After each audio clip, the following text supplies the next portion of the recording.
Baik, terima kasih kami sampaikan kepada Ibu Rita Ita untuk sambutannya. Hadirin yang kami hormati, acara selanjutnya adalah sambutan dari Bidan Desa Payaman Secang Magelang yang akan disampaikan langsung oleh Ibu Dani Margawati AMDKEP sekaligus berkenan membuka acara pada pagi hari ini. Kepada Ibu Dani kami silakan.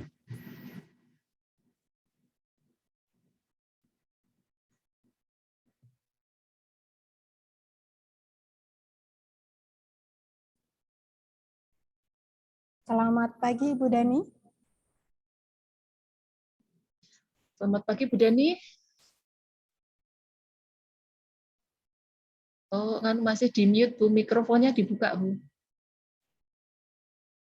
Mikrofon.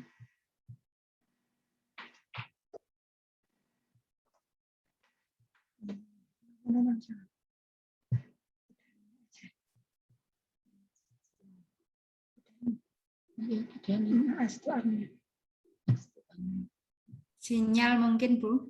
Kayaknya kok berhenti. Kan mikrofonnya belum dibuka. Di bawah itu ada gambar mikrofon. Mikrofonnya bisa dibuka. Diklik.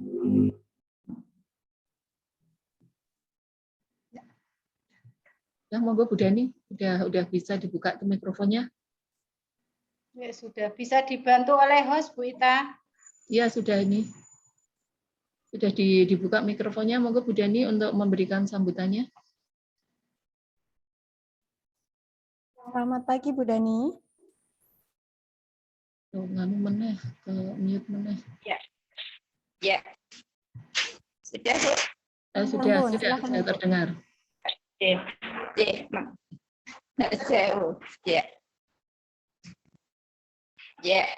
Terima kasih.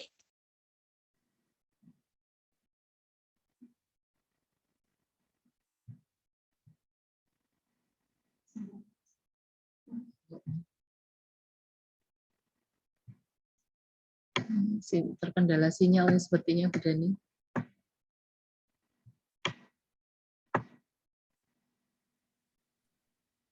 Baik, Bu Dani masih tersambung.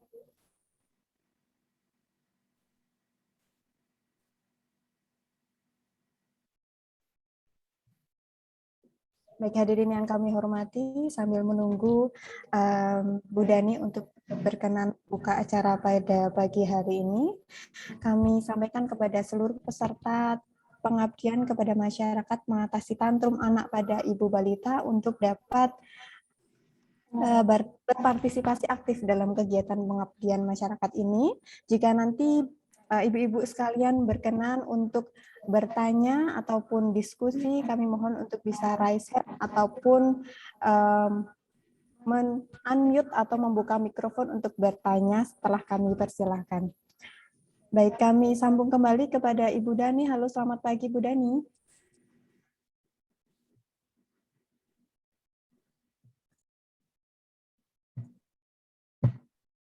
Baik, nampaknya masih terkendala jaringan, C.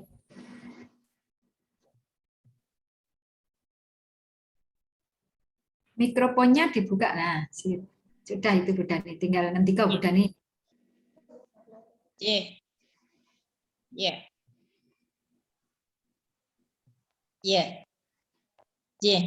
Sudah, Bu. Sambung, Ibu. Baik, silahkan. Terima kasih pada tim pengabdian masyarakat. Pada hari ini saya sebagai bidan desa sangat berterima kasih mengenai pengabdian masyarakat yang dilakukan di Pondok Asri, perumahan Pondok Asri 2 Payaman, di mana dengan situasi yang tidak memungkinkan pandemi, memang dari kepala desa dan dari kecamatan belum mengizinkan kegiatan dari posyandu. Terus dengan kegiatan pengabdian masyarakat itu apabila bertatap muka lebih jelas, terus dari masyarakat sendiri dalam bertanya kita dipraktekkannya itu juga nun sewu lebih jelas. Tapi memang karena situasi kita tidak memungkinkan, nanti bisa kita saling sharing. Alhamdulillah mungkin sekarang di Payaman ini untuk kasusnya COVID sendiri sudah turun dan alhamdulillah juga sama sekali pada saat ini sudah tidak ada yang positif. Saya nanti bisa matur dengan Pak Lurah, mungkin kegiatan dari Posyandu itu bisa dilaksanakan dan bisa kita untuk tindak lanjut dalam kegiatan Posyandu. Dan juga kami juga melihat dalam mengatasi anak tantrum, ini memang banyak sekali karena mungkin faktor-faktornya di lapangan itu kadang sekarang dengan adanya gadget orang tua dari si anak itu kadang pada dasarnya balita sing mesti menang. Itu mungkin itu juga berpengaruh dalam faktor dalam mendukung anak terjadinya tantrum. Nah, nanti mungkin lebih jelasnya nanti kita mengikuti ilmu yang mungkin Ibu dosen dari sudah ahlinya nanti bisa dijelaskan dalam mengikuti acara mengatasi anak tantrum pada ibu balita. Mungkin itu saja Bu, apabila kami nanti tidak sampai selesai, mohon maaf mengikuti acara hari ini dan saya ucapkan terima kasih pada tim Pengabdian Masyarakat Politekkes Kesehatan Semarang dan saya ucapkan sekian. Wabillahi taufiq wal hidayah. Wassalamualaikum warahmatullahi wabarakatuh. Waalaikumsalam warahmatullahi wabarakatuh. Terima kasih kami sampaikan kepada Ibu Dani Margawati untuk sambutan sekaligus berkenan membuka acara pada pagi hari ini. Baik hadirin yang kami hormati, meskipun kegiatan kami hari ini berlangsung secara daring, tentunya semoga tidak mengurangi esensi dari kegiatan Pengapmas pada hari ini.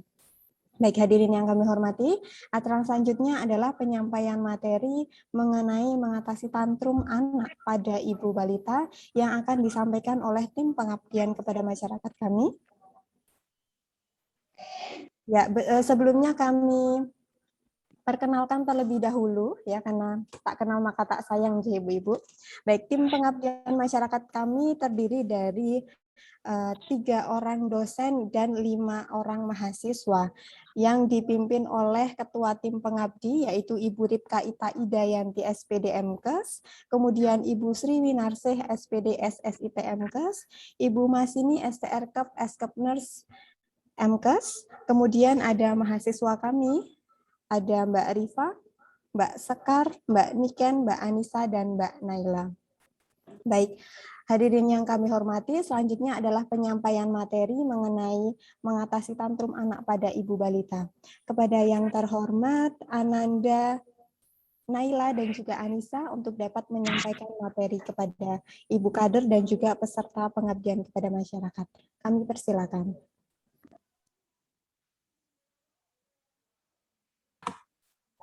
Baik, terima kasih atas kesempatannya, moderator. Perkenalkan, saya Anissa Siti dari Prodi Kebidanan Magelang, D4 Prodi Kebidanan Magelang, mahasiswa semester 3. Untuk materinya, boleh di-share screen? Baik, saya mohon izin untuk share screen materi dulu.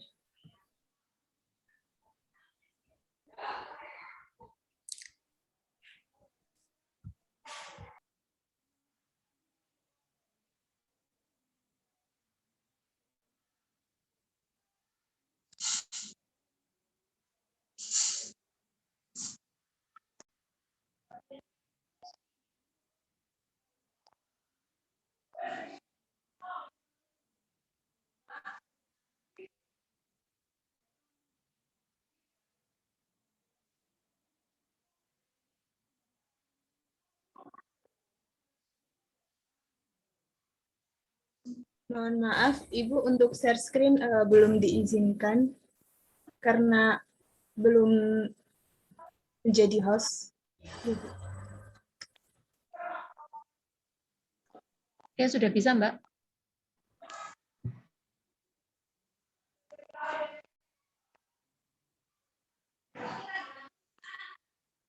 Nggih, baik Ibu, terima kasih.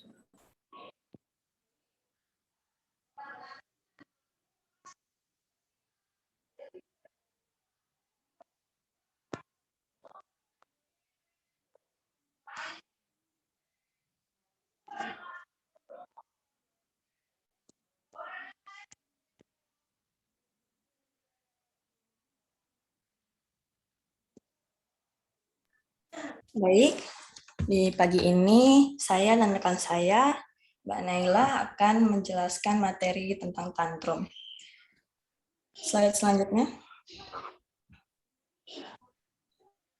Materi yang akan dibahas pada pagi ini yaitu mencakup pengertian tantrum dan jenisnya, penyebabnya, bentuk-bentuk tantrum, fase-fase tantrum pada anak, tips menangani dan mencegah tantrum, serta dampak positif tantrum. Nah, slide selanjutnya. Nah, untuk materi pertama, tentang pengertian tantrum. Apa sih itu tantrum? Bisa dilihat dari sini ada pendapat dari dua ahli. Dari pendapat pertama, Fesch dan Jacobson pada tahun 1988 mengatakan bahwa tantrum adalah sikap alamiah, terutama pada anak yang belum bisa menggunakan kata dalam mengungkapkan rasa frustasi mereka. Dan di sini pendapat kedua dari ahli Chaplin pada tahun 1981 mengatakan bahwa tantrum juga bisa diartikan sebagai suatu ledakan emosi yang kuat sekali, disertai rasa marah, serangan agresif, menangis, menghentak-hentakan kedua kaki dan tangan ke lantai atau tanah. Nah, dari kedua penjelasan ahli ini bisa disebutkan bahwa tantrum, yaitu sebagai perilaku marah pada anak-anak, adalah masalah perilaku yang umum dialami oleh anak-anak. Biasanya terjadi pada usia prasekolah, yaitu usia 1-4 tahun. Tantrum ini, seperti yang dikatakan Fesch dan Jacobson, adalah bersifat alamiah, terutama pada anak yang belum bisa menggunakan kata dalam mengungkapkan rasa frustasi mereka. Memang pada umumnya tantrum ini merupakan ekspresi frustasi karena ketidakmampuan komunikasi tersebut. Tapi selain itu, tantrum ini bisa juga dikarenakan karena anak merasa orang tua tidak peduli dengan kebutuhannya, tidak mau mendengarkan, dan tidak memahami keinginannya, sehingga di puncak frustasinya, anak pun mengamuk dan terjadi tantrum. Nah, tantrum ini biasanya terjadi pada anak yang aktif dengan energi yang berlimpah. Tantrum juga lebih mudah terjadi pada anak-anak yang dianggap sulit. Nah, seperti cirinya memiliki kebiasaan tidur, makan, serta buang air yang tidak teratur, lalu sulit menyesuaikan diri dengan situasi makanan serta orang baru, lambat beradaptasi terhadap perubahan, lalu mudah merasa marah,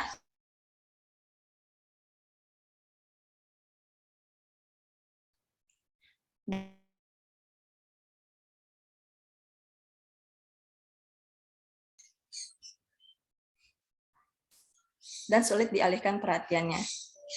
Nah, kebanyakan tantrum ini terjadi di tempat dan waktu tertentu, biasanya di tempat-tempat publik setelah mendapatkan penolakan untuk sesuatu yang mereka inginkan. Nah, tantrum ini biasanya berhenti saat anak baru mendapatkan apa yang dia inginkan. Tantrum ini biasanya terjadi pada saat anak mulai memiliki perasaan, memiliki keinginan, tapi mereka belum memiliki keterampilan yang memadai untuk memuaskan keinginan mereka ini secara tepat. Nah, usianya tantrum ini puncaknya pada usia 2-4 tahun. Ya, slide selanjutnya. Materi berikutnya yaitu mengenal jenis-jenis tantrum. Meskipun tidak ada cara yang tepat untuk mengatasi amukan tantrum ini, orang tua direkomendasikan untuk tetap tenang, jangan balas teriak, apalagi memukul anak. Tapi mengalah juga bukanlah solusi yang disarankan, karena hal ini hanya akan membuat anak mengulangi tantrum lagi. Nah, untuk mengetahui cara mengatasinya, untuk menghadapinya, kita bisa mengenali jenis-jenis tantrum. Yang pertama di sini ada tantrum manipulatif. Bagaimana sih tantrum manipulatif itu? Biasanya tantrum manipulatif ini akan muncul jika keinginan anak tidak dipenuhi. Tantrum manipulatif ini adalah tindakan yang dilakukan oleh anak-anak ketika keinginannya tidak terpenuhi dengan baik. Ini adalah tantrum yang dibuat-buat oleh anak-anak untuk membuat orang lain memenuhi keinginannya. Nah, perlu diingat di sini tantrum manipulatif ini tidak terjadi pada semua anak. Kebanyakan tantrum manipulatif ini muncul akibat adanya penolakan. Nah, bagaimana cara menghadapinya? Banyak hal yang bisa dilakukan untuk menghentikan anak dari kondisi tantrum ini. Yang paling penting adalah tenangkan anak. Ibu bisa membawa anak ke tempat yang lebih tenang. Silakan anaknya dipantau dan diawasi dan bebaskan dia untuk melakukan apa yang dia mau untuk bisa meluapkan emosinya. Pastikan ibu atau pasangan mampu menguasai emosi dan tetap tenang dalam menghadapi anak yang tantrum. Jika anak sudah tenang, lalu berikanlah penjelasan kepada anak tersebut bahwa perilaku seperti tadi tidak bisa diterima. Tentunya dengan kata-kata yang mudah dimengerti oleh si anak. Berikan penjelasan kepada anak yang baik, bagaimana seharusnya anak bersikap untuk mendapatkan apa yang dia inginkan. Nah, di sini untuk jenis kedua ada tantrum frustasi. Nah, bagaimana tantrum frustasi itu? Umumnya tantrum frustasi yang terjadi disebabkan karena anak belum bisa mengekspresikan dirinya dengan baik. Anak yang berusia 18 bulan rentan mengalami kondisi ini karena mereka merasa kesulitan untuk mengatakan dan mengekspresikan apa yang mereka rasakan pada orang lain. Tapi bukan karena hanya faktor itu saja, tapi juga bisa karena dipengaruhi beberapa faktor lain seperti faktor kelelahan, kelaparan, atau kegagalan melakukan sesuatu. Nah, bagaimana cara menghadapinya? Ada cara untuk orang tua jika anak mengalami tantrum frustasi ini. Yang pertama yaitu mendekati anak dan membuatnya menjadi tenang. Lalu bantulah anak untuk menyelesaikan apa yang tidak bisa dilakukan. Nah, setelah anak tenang dan berhasil melakukan apa yang dia inginkan, baru berilah penjelasan kepada anak bahwa perilaku yang dilakukan tidak baik. Ajarilah anak untuk meminta pertolongan kepada orang tua atau orang lain yang anak kenal. Bisa juga orang tua sekali tidak ada salahnya memberikan pujian kepada anak jika dia berhasil melakukan sesuatu tanpa tantrum. Nah, dan saat anak meminta pertolongan, berilah pertolongan yang baik. Ya, slide selanjutnya.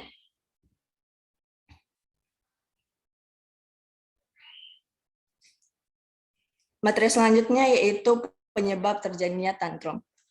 Menurut Tasmin pada tahun 2002, ada beberapa faktor yang dapat menyebabkan terjadinya tantrum pada anak, seperti terhalangnya keinginan anak mendapatkan sesuatu, adanya kebutuhan yang tidak terpenuhi, lalu ada juga faktor kelelahan, kebosanan, merasa kurang didengar, dan terlalu dimanja atau ditelantarkan. Contohnya, saat sedang lapar, anak tidak mampu mengungkapkan atau mengkomunikasikan diri dan keinginannya, sehingga orang tua tidak meresponnya sesuai dengan keinginan anak. Bisa terjadi tantrum. Lalu selain itu juga pola asuh orang tua yang tidak konsisten juga bisa menjadi salah satu penyebab tantrum, termasuk jika orang tua terlalu memanjakan atau terlalu menelantarkan anak. Saat anak mengalami stres, merasa tidak aman, dan juga merasa tidak nyaman, juga dapat memicu terjadinya tantrum.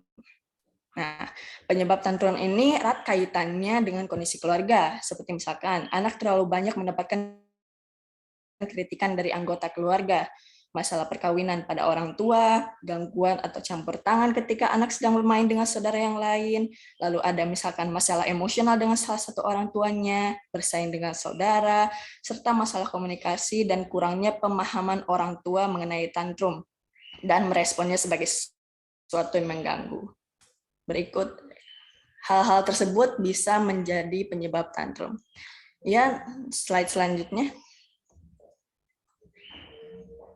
Materi berikutnya yaitu mengenai bentuk-bentuk perilaku tantrum.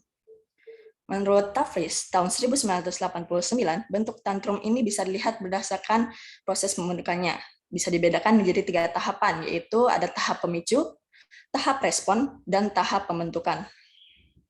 Tahap pemicu tampak pada saat anak diserang, dikritik, atau diteriaki oleh orang tua atau saudara atau kawannya dengan sesuatu yang menyakitkan atau menjengkelkan. Kemudian anak merespon kritikan tersebut secara agresif dan destruktif. Nah, jika perilaku agresi yang dimunculkan oleh anak tersebut mendapatkan reward dari si penyerang ini, misalkan penyerang ini menjadi diam atau berhenti mengkritik dia, maka taktik ini akan dianggap berhasil oleh sang anak. Nah, dari sinilah anak akan mulai belajar untuk membentuk perilaku tantrum sebagai senjata untuk melawan segala bentuk serangan dari lingkungannya. Nah, sementara itu, menurut Tasmin, pada tahun 2002, bentuk perilaku tantrum bisa dibedakan berdasarkan kecenderungan bentuk perilaku yang dimunculkan anak berdasarkan usia, yaitu bisa dibedakan pada 3 kategori. Yang pertama ada pada usia kurang dari 3 tahun, pada kategori kedua pada anak usia 3-4 tahun, dan kategori ketiga pada anak di atas usia 5 tahun. Nah, bentuk-bentuk perilaku ini bisa dilihat pada tabel berikut.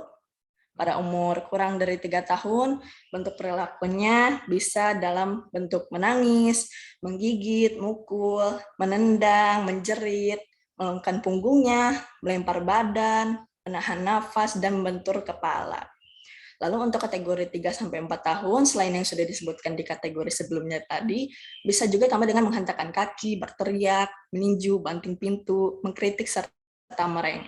Dan untuk kategori lebih dari 5 tahun, selain yang sudah disebutkan di 2 kategori yang sebelumnya, bisa juga dengan maki, menyumpah, memukul kakak, adik, atau temannya, mengkritik diri sendiri, memecah barang dengan sengaja, dan mengancam.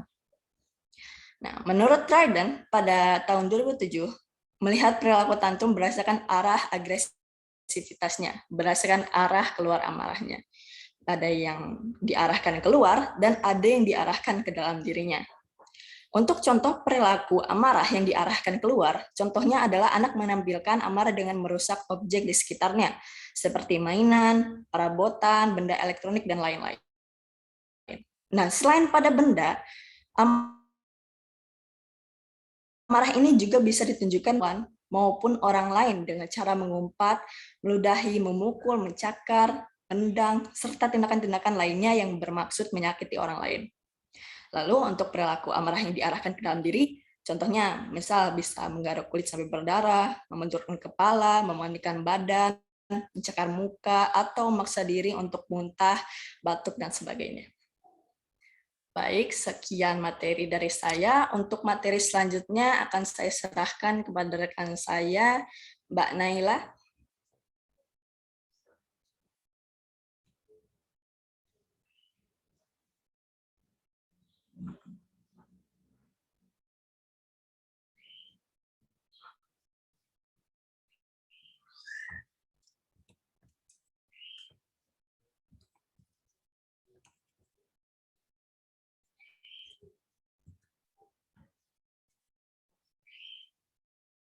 Mbak Naila.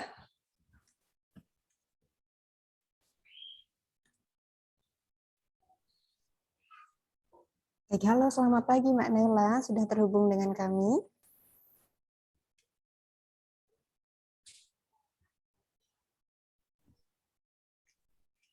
Baik, dilanjutkan oleh Mbak Anissa saja sambil menunggu Mbak Naila untuk tergabung. Silakan Mbak Anissa. Oke, baik. Selanjutnya ada materi fase tantrum pada anak. Nah, tantrum ini umumnya terjadi pada anak usia 1-3 tahun. Dan pada usia tersebut, biasanya kemampuan komunikasi anak sudah mulai berkembang, tetapi anak belum sepenuhnya dapat menyampaikan apa yang diinginkan. Nah, tapi ibu-ibu semua tidak perlu khawatir karena tantrum ini merupakan bagian dari tahapan perkembangan anak. Seiring berjalannya waktu, kemampuan anak untuk mengatasi rasa emosi dan frustasi akan berkembang. Maka dari itu, penting bagi orang tua untuk mengenali fase tantrum pada anak. Terlepas dari durasinya, terdapat beberapa fase tantrum yang umumnya dialami oleh anak. Yang pertama, ada fase penyangkalan. Nah, fase penyangkalan ini pada umumnya diawali dengan fase tantrum ini pada anak umumnya diawali dengan fase penyangkalan. Pada tahap ini, anak mengabaikan petunjuk dari orang tua atau terpaku dengan tatapan terkejut dan tidak percaya bahwa permintaannya tidak dikabulkan. Nah, pada fase penyangkalan ini, anak tidak akan mendengarkan perintah orang tua. Lalu lanjut ke fase kedua, yaitu fase kemarahan. Setelah tahap penyangkalan ini, biasanya anak akan mengalami tahap kemarahan ini. Pada tahap inilah yang sering dikenal dengan tahap tantrum itu sendiri, yaitu mengamuk. Hal ini dapat ditandai dengan melempar barang ke sekeliling ruangan, berteriak, memukul, atau menendang. Bahkan terkadang anak tantrum dapat menangis dan berguling di lantai untuk menunjukkan rasa emosinya. Nah, pada fase ini, orang tua disarankan untuk tetap tenang dan menjaga agar tidak terbawa emosi. Selain itu, penting untuk memastikan bahwa anak tidak melukai dirinya maupun orang lain. Lalu pada fase ketiga, yaitu fase tawar-menawar. Pada sebagian kejadian tantrum, setelah menunjukkan amarahnya, anak tantrum akan masuk ke tahap tawar-menawar. Pada fase ini, utamanya lebih sering terjadi pada anak yang sudah dapat berbicara dengan fasih. Umumnya, anak menawarkan untuk melakukan suatu hal yang baik bila mereka mendapatkan hal yang mereka inginkan. Nah, bila orang tua tidak menyetujui, mereka akan mencoba penawaran lainnya, hingga akhirnya menyadari bahwa tawar-menawar tersebut tidak dapat berhasil. Lalu untuk fase keempat, yaitu fase kesedihan. Fase kesedihan ini merupakan fase tantrum pada anak yang ditandai dengan tangisan. Pada tahap ini, anak akan terlihat sedih karena keinginannya tidak dikabulkan oleh orang tuanya, dan fase tawar-menawar sebelumnya tidak berjalan dengan baik. Pada fase ini, berikanlah waktu pada anak dengan tetap memberikan rasa nyaman seperti memeluknya. Lalu, jika sudah mencapai tahap berikutnya, Anda baru dapat melakukan tahap selanjutnya. Fase terakhir adalah fase penerimaan. Pada tahap ini, anak tantrum akan menjadi lebih tenang dibandingkan sebelumnya.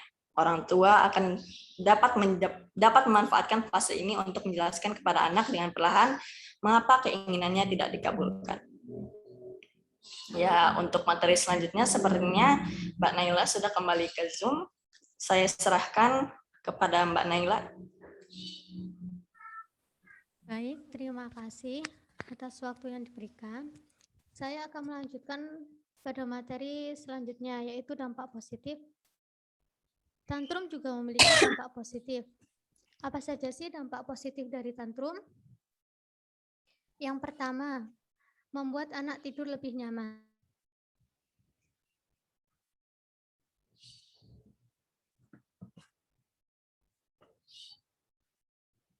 Anak menjadi cepat tidur dan tidur lebih nyenyak.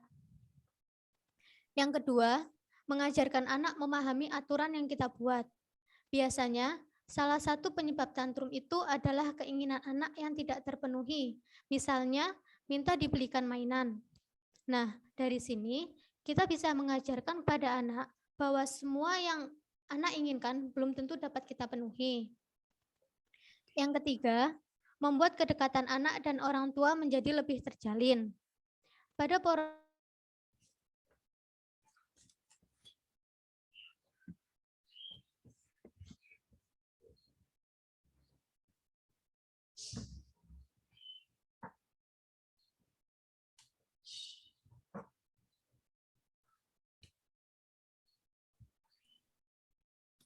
Baik, Mbak Naila, nampaknya ada kendala jaringan lagi ya.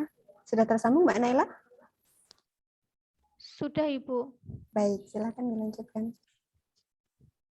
Dampak yang keempat, yaitu melatih anak untuk mengontrol emosi. Sebelum nantinya anak memasuki lingkungan di mana anak harus berlatih untuk menahan emosi, dari proses tantrum ini, kita bisa mengajarkan anak untuk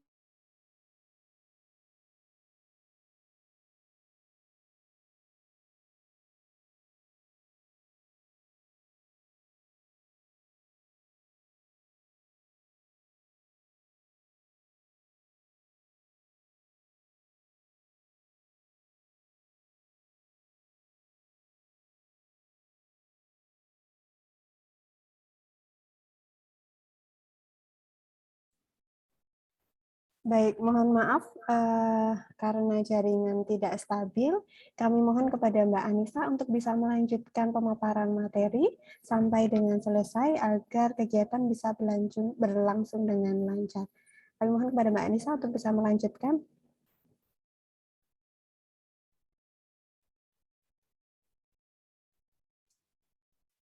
Baik, untuk materi penanganan tantrum. penanganan tantrum.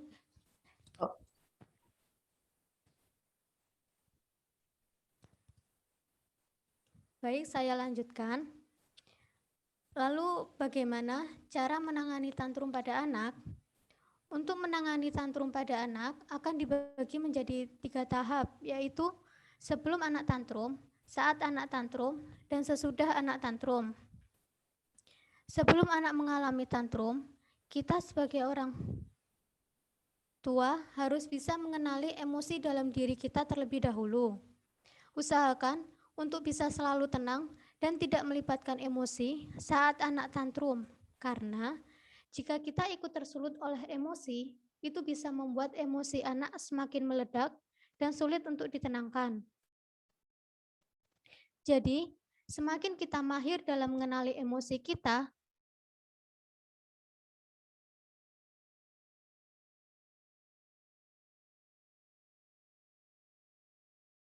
orang tua akan dijadikan contoh oleh anak kita.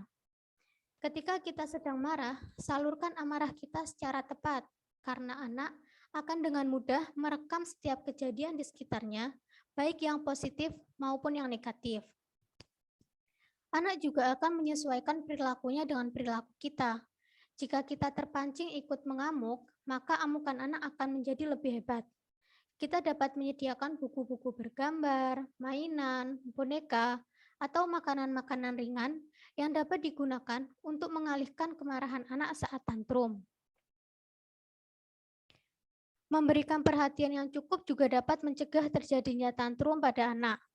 Anak membutuhkan kita sebagai orang tua untuk membantunya dalam mengungkapkan banyak perhatian yang anak dapat, akan semakin banyak pemahaman akan dirinya. Semakin anak memahami diri, anak juga akan semakin bahagia. Salah satu cara agar anak merasa diperhatikan adalah dengan sesekali melibatkannya dalam kegiatan orang tua. Bicarakan apa yang akan kita lakukan dan libatkan anak ke dalamnya. Ajak anak untuk membantu atau mendiskusikan suatu solusi yang menyenangkan bagi anak dan orang tua. Juga dapat membuat anak merasa bahwa orang tua mempercayai mereka. Tahap selanjutnya adalah penanganan pada saat anak mengalami tantrum. Saat anak mengalami tantrum, jangan memberinya perhatian. Kenapa?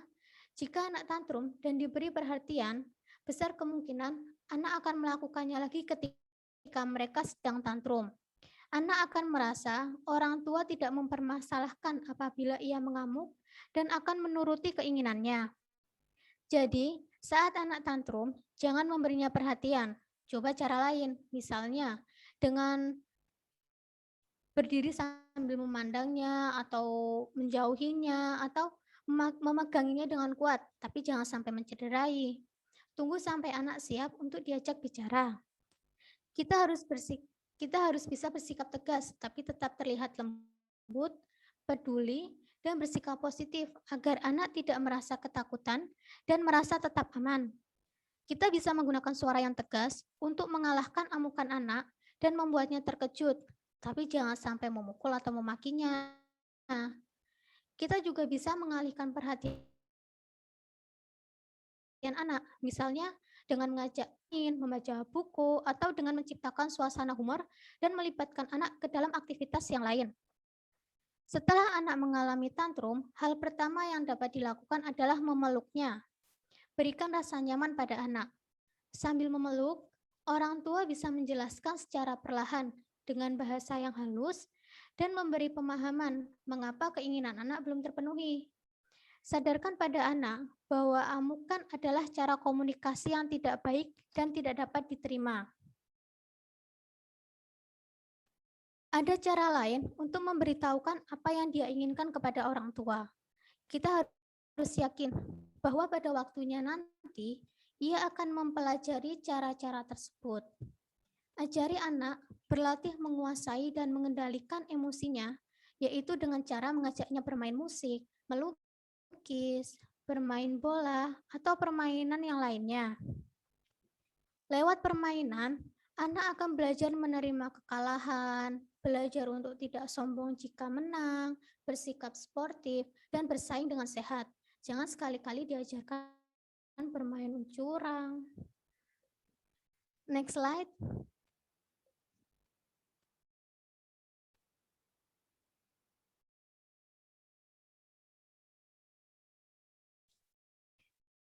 Untuk mencegah terjadinya tantrum, ada beberapa tips yang dapat dilakukan.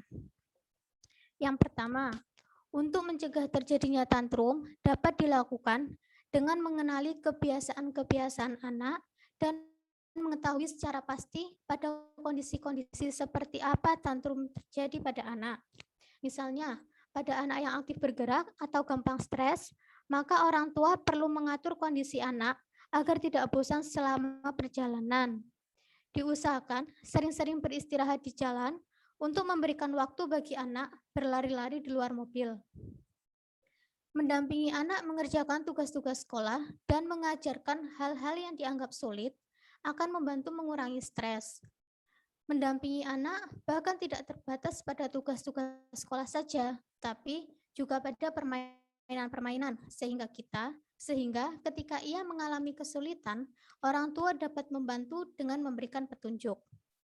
Hal lain yang bisa dilakukan adalah orang tua perlu memperlakukan anak secara tepat dengan tidak terlalu memanjakan dan tidak pula terlalu menelantarkan anak. Selanjutnya, perlu mengidentifikasi konsekuensi dari tantrum. Maksudnya, bahwa orang tua perlu mengetahui adakah perilaku dari orang tua atau orang lain di sekitar anak yang justru mendorong dan memberi penguatan terhadap terjadinya tantrum. Jika ada, maka perlu dihilangkan. Selain itu, perlu juga diwujudkan atau dibangun sebuah sistem reward atau penghargaan untuk menjaga anak tetap berperilaku terkontrol. Memberikan penghargaan atau hadiah pada saat tantrum terjadi adalah tidak tepat, sebab akan mengkondisikan anak untuk selalu mengulanginya. Untuk anak yang usianya lebih tua, perlu diajarkan dan dilatih dengan coping skill dalam menghadapi situasi yang dapat membuat dia tantrum. Yang terakhir adalah ketika akan melakukan perjalanan atau mengunjungi suatu tempat. Sebelum berangkat, penting sekali membangun kesepahaman dengan anak. Orang tua perlu menjelaskan apa yang akan dilakukan, di mana, dan berapa lama kegiatan tersebut, lalu minta persetujuan dari anak. Ceritakan perilaku yang diharapkan dan tidak diharapkan oleh orang tua. Tentu saja disampaikan dengan kalimat positif, lembut, dan menggunakan kata-kata yang meminta atau mengharap, dan menggunakan ungkapan yang dapat dirasakan oleh anak. Jika sudah sampai di tempat yang dikunjungi, dan anak melanggar kesepakatan tersebut, maka tugas orang tua untuk mengingatkan. Ini juga merupakan cara untuk mengajarkan nilai konsistensi pada anak. Sekian yang dapat saya sampaikan. Setelah ini kami akan menampilkan sebuah video. Ya, baik. Terima kasih Mbak Naila untuk materinya. Hadirin yang kami hormati, yang selanjutnya akan ditambahkan oleh Ketua Tim Pengabdian Masyarakat kami, Ibu Ripka Ita Hidayanti. Silakan Ibu Ita.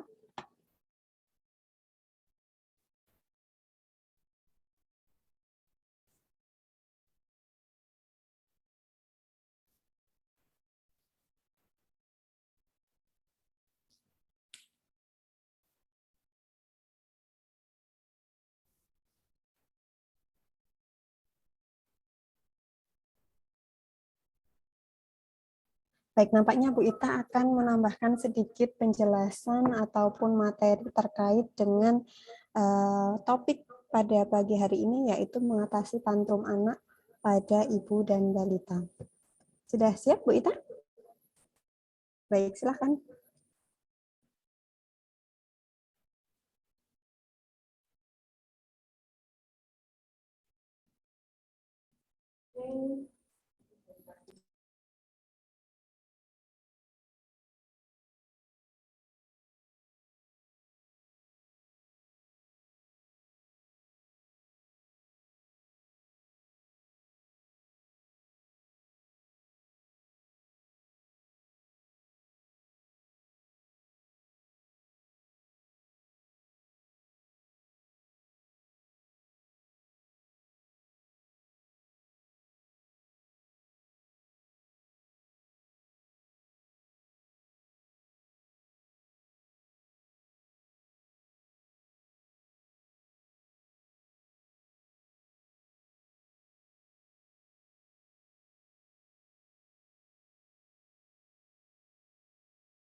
Ibu Ita, mohon maaf, suaranya masih di mute.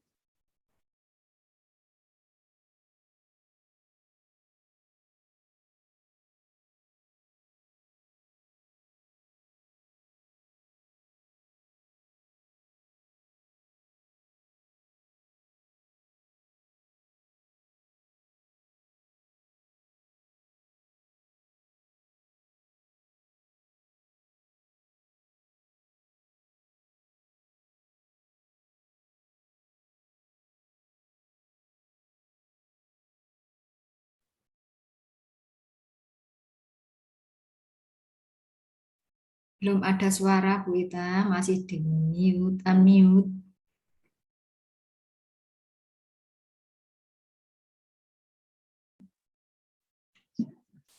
Ya tiwas ngecuis dewe tadi ya. Ngomongnya semangat padahal udahan. Oke, kita ulangi lagi ya.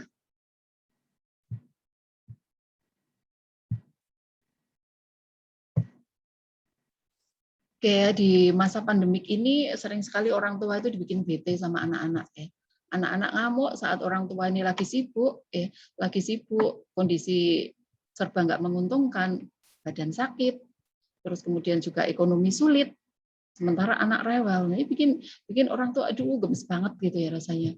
Ini anak harus diapain gitu ya, orang tuanya sendiri marah-marah juga ya. Nah, kita harus tahu bahwa kira-kira tantrum itu normal atau enggak sih ya pada anak kita. Nah, tantrum dikatakan normal itu apabila sehari itu dia hanya kurang lebih 4 kali, kurang dari 5. Ya. Terus kemudian durasinya itu juga nggak boleh panjang-panjang, 5 menit udahlah selesai ya beberapa detik. Ya. Nah, anak tantrum dikatakan tantrum itu kalau anaknya itu marahnya kalau hanya cuma nangis biasa itu nggak dikatakan tantrum. Tapi kalau nangisnya sampai mulutnya gede kayak gini ini ya. Terus kemudian ya tangannya sambil ikut-ikutan, kakinya juga ikut-ikutan, banting-banting ya, ngoser-ngoser dan sebagainya. Itu yang dikatakan sebagai tantrum ya. Waspada kalau misalkan tantrum ini terjadi 10 sampai 20 kali dalam 1 bulan. Mungkin tiap hari itu dia kurang dari 5 kali ya. Tetapi dalam 1 bulan dia itu ngamuknya bisa sampai 10 kali. Ini harus diwaspadai bahwa tantrumnya itu termasuk tantrum yang nggak normal. Ya. Apa anak ini punya kendala sesuatu yang dipikirkan, atau dia punya beban, atau mungkin dia merasa nggak nyaman, atau dia lagi sakit. Ya. Apalagi kalau anak ini mempunyai kebiasaan kontak fisik, mukul, terus kemudian nendang, jambak. Pokoknya semua tubuhnya ini kerja. Ditambah lagi dia suka nyakitin diri sendiri. Ada anak kalau misalkan dia lagi nggak nyaman atau dia lagi nangis, ada yang membenturkan kepalanya ke tembok, ada juga dia yang membenturkan dadanya di lantai, bahkan dia baru bisa merangkak. Bisa merangkak, tetapi anak ini tiap kali nangis, dia membenturkan kepalanya ke lantai, atau membenturkan kepalanya ke dinding. Ini harus diwaspadai bahwa anak ini mempunyai beban psikologis yang luar biasa. Anak ini mempunyai tekanan yang berat pada levelnya. Nah, tantrum terutama kalau terjadi itu lebih dari 25 menit, normalnya itu hanya 20 sampai 30 detik aja. Normalnya, maksimalnya kurang lebih itu ya kita rata-rata 5 menit ya. 5 menit itu harus rampung. Tapi kalau udah lebih dari 5 menit, aduh, harus waspada Mams ya. Apakah anak ini tantrum ataukah dia memang punya beban psikologis? Mungkin dia punya depresi ya. Yang kalau anak depresi, tentu saja anak ini akan ngamuk, selalu nangis, dan bikin orang tua tambah emosi. Nah, tantrum ini berlanjut sampai dengan usia 4 tahun. 4 tahun ini harusnya anak sudah mulai bisa meredakan emosinya. Maksimal usia berapa? 6 tahun. Dia masuk SD itu harusnya sudah nggak ngamuan lagi. Kalau usia SD kok anak ini masih ngamuan, ini harus diwaspadai. Ini tadi sudah disebutkan ya. Kenapa anak itu bisa ngamuk? Kenapa anak ini bisa ngamuk? Karena anak biasanya pada usia mulai 18 bulan, ya, dia udah mulai pinginnya mandiri, pingin sesuatu dilakukan sendiri. Tetapi dia nggak bisa. Dia nggak bisa. Dia ingin menyampaikan sesuatu, tapi dia nggak bisa. Anak pengen ngomong, tapi nggak ngerti cara ngomongnya bagaimana. Orang yang diajak ngomong juga nggak nyambung. Sehingga anak ini keinginannya nggak tersampaikan. Akhirnya anak ini ngamuk. Nah, ketika anak ngamuk, orang tua emosi. Orang tua tambah ngamuk juga. Nah, terus siapa yang melindungi anak? Anak ini harus cari perlindungan, kenyamanan ke siapa kalau ibunya sendiri aja marah-marah. Tantrum itu juga bisa berakibat ya sampai nanti dewasa, anak ini bisa menjadi tantrum juga. Bahkan ibu-ibu sendiri, mom semuanya, ya bunda-bunda semuanya, Anda sudah dewasa tetapi Anda juga nggak kalah tantrum sama anak. Tantrum itu bukan hanya sekedar masalahnya anak, tetapi juga bisa menjadi masalah orang dewasa. Harapan ke depan bila anak ini tantrumnya itu bisa teratasi sejak dini, sejak dia masuk SD, dia sudah nggak ngamuan, bisa mengontrol emosi. Dia mempunyai rasa pangkroso yang tinggi. Dia mempunyai high positive affect. Rasa pangkrosonya dia itu bagus. Dia bisa ngerti sama orang lain. Dia bisa terlalu tertarik dengan hal-hal yang menciptakan sesuatu yang baru. Terus kemudian dia juga paham bagaimana dia harus memperlakukan lingkungannya, bagaimana lingkungannya ini harus diperlakukan. Kemudian dia merasa selalu bahagia. Terus kemudian apabila tantrum, itu dia sedikit teratasi, akibatnya ya anak rada-rada pendiam, ya dia sepertinya kalem, tapi sebetulnya kalem itu bukan hanya sekedar kalem tok, tetapi kalemnya dia sebetulnya ini ya, kurang inisiatif gitu ya. Kurang inisiatif ini yang menyebabkan anak-anak itu jadi lebih lebih kurang termotivasi. Okay. Jadi kalau tadi tantrum bisa teratasi lebih dini, ini dampaknya adalah dampak positif bagi anak. Okay. Jadi anak itu mudah diperingati. Okay.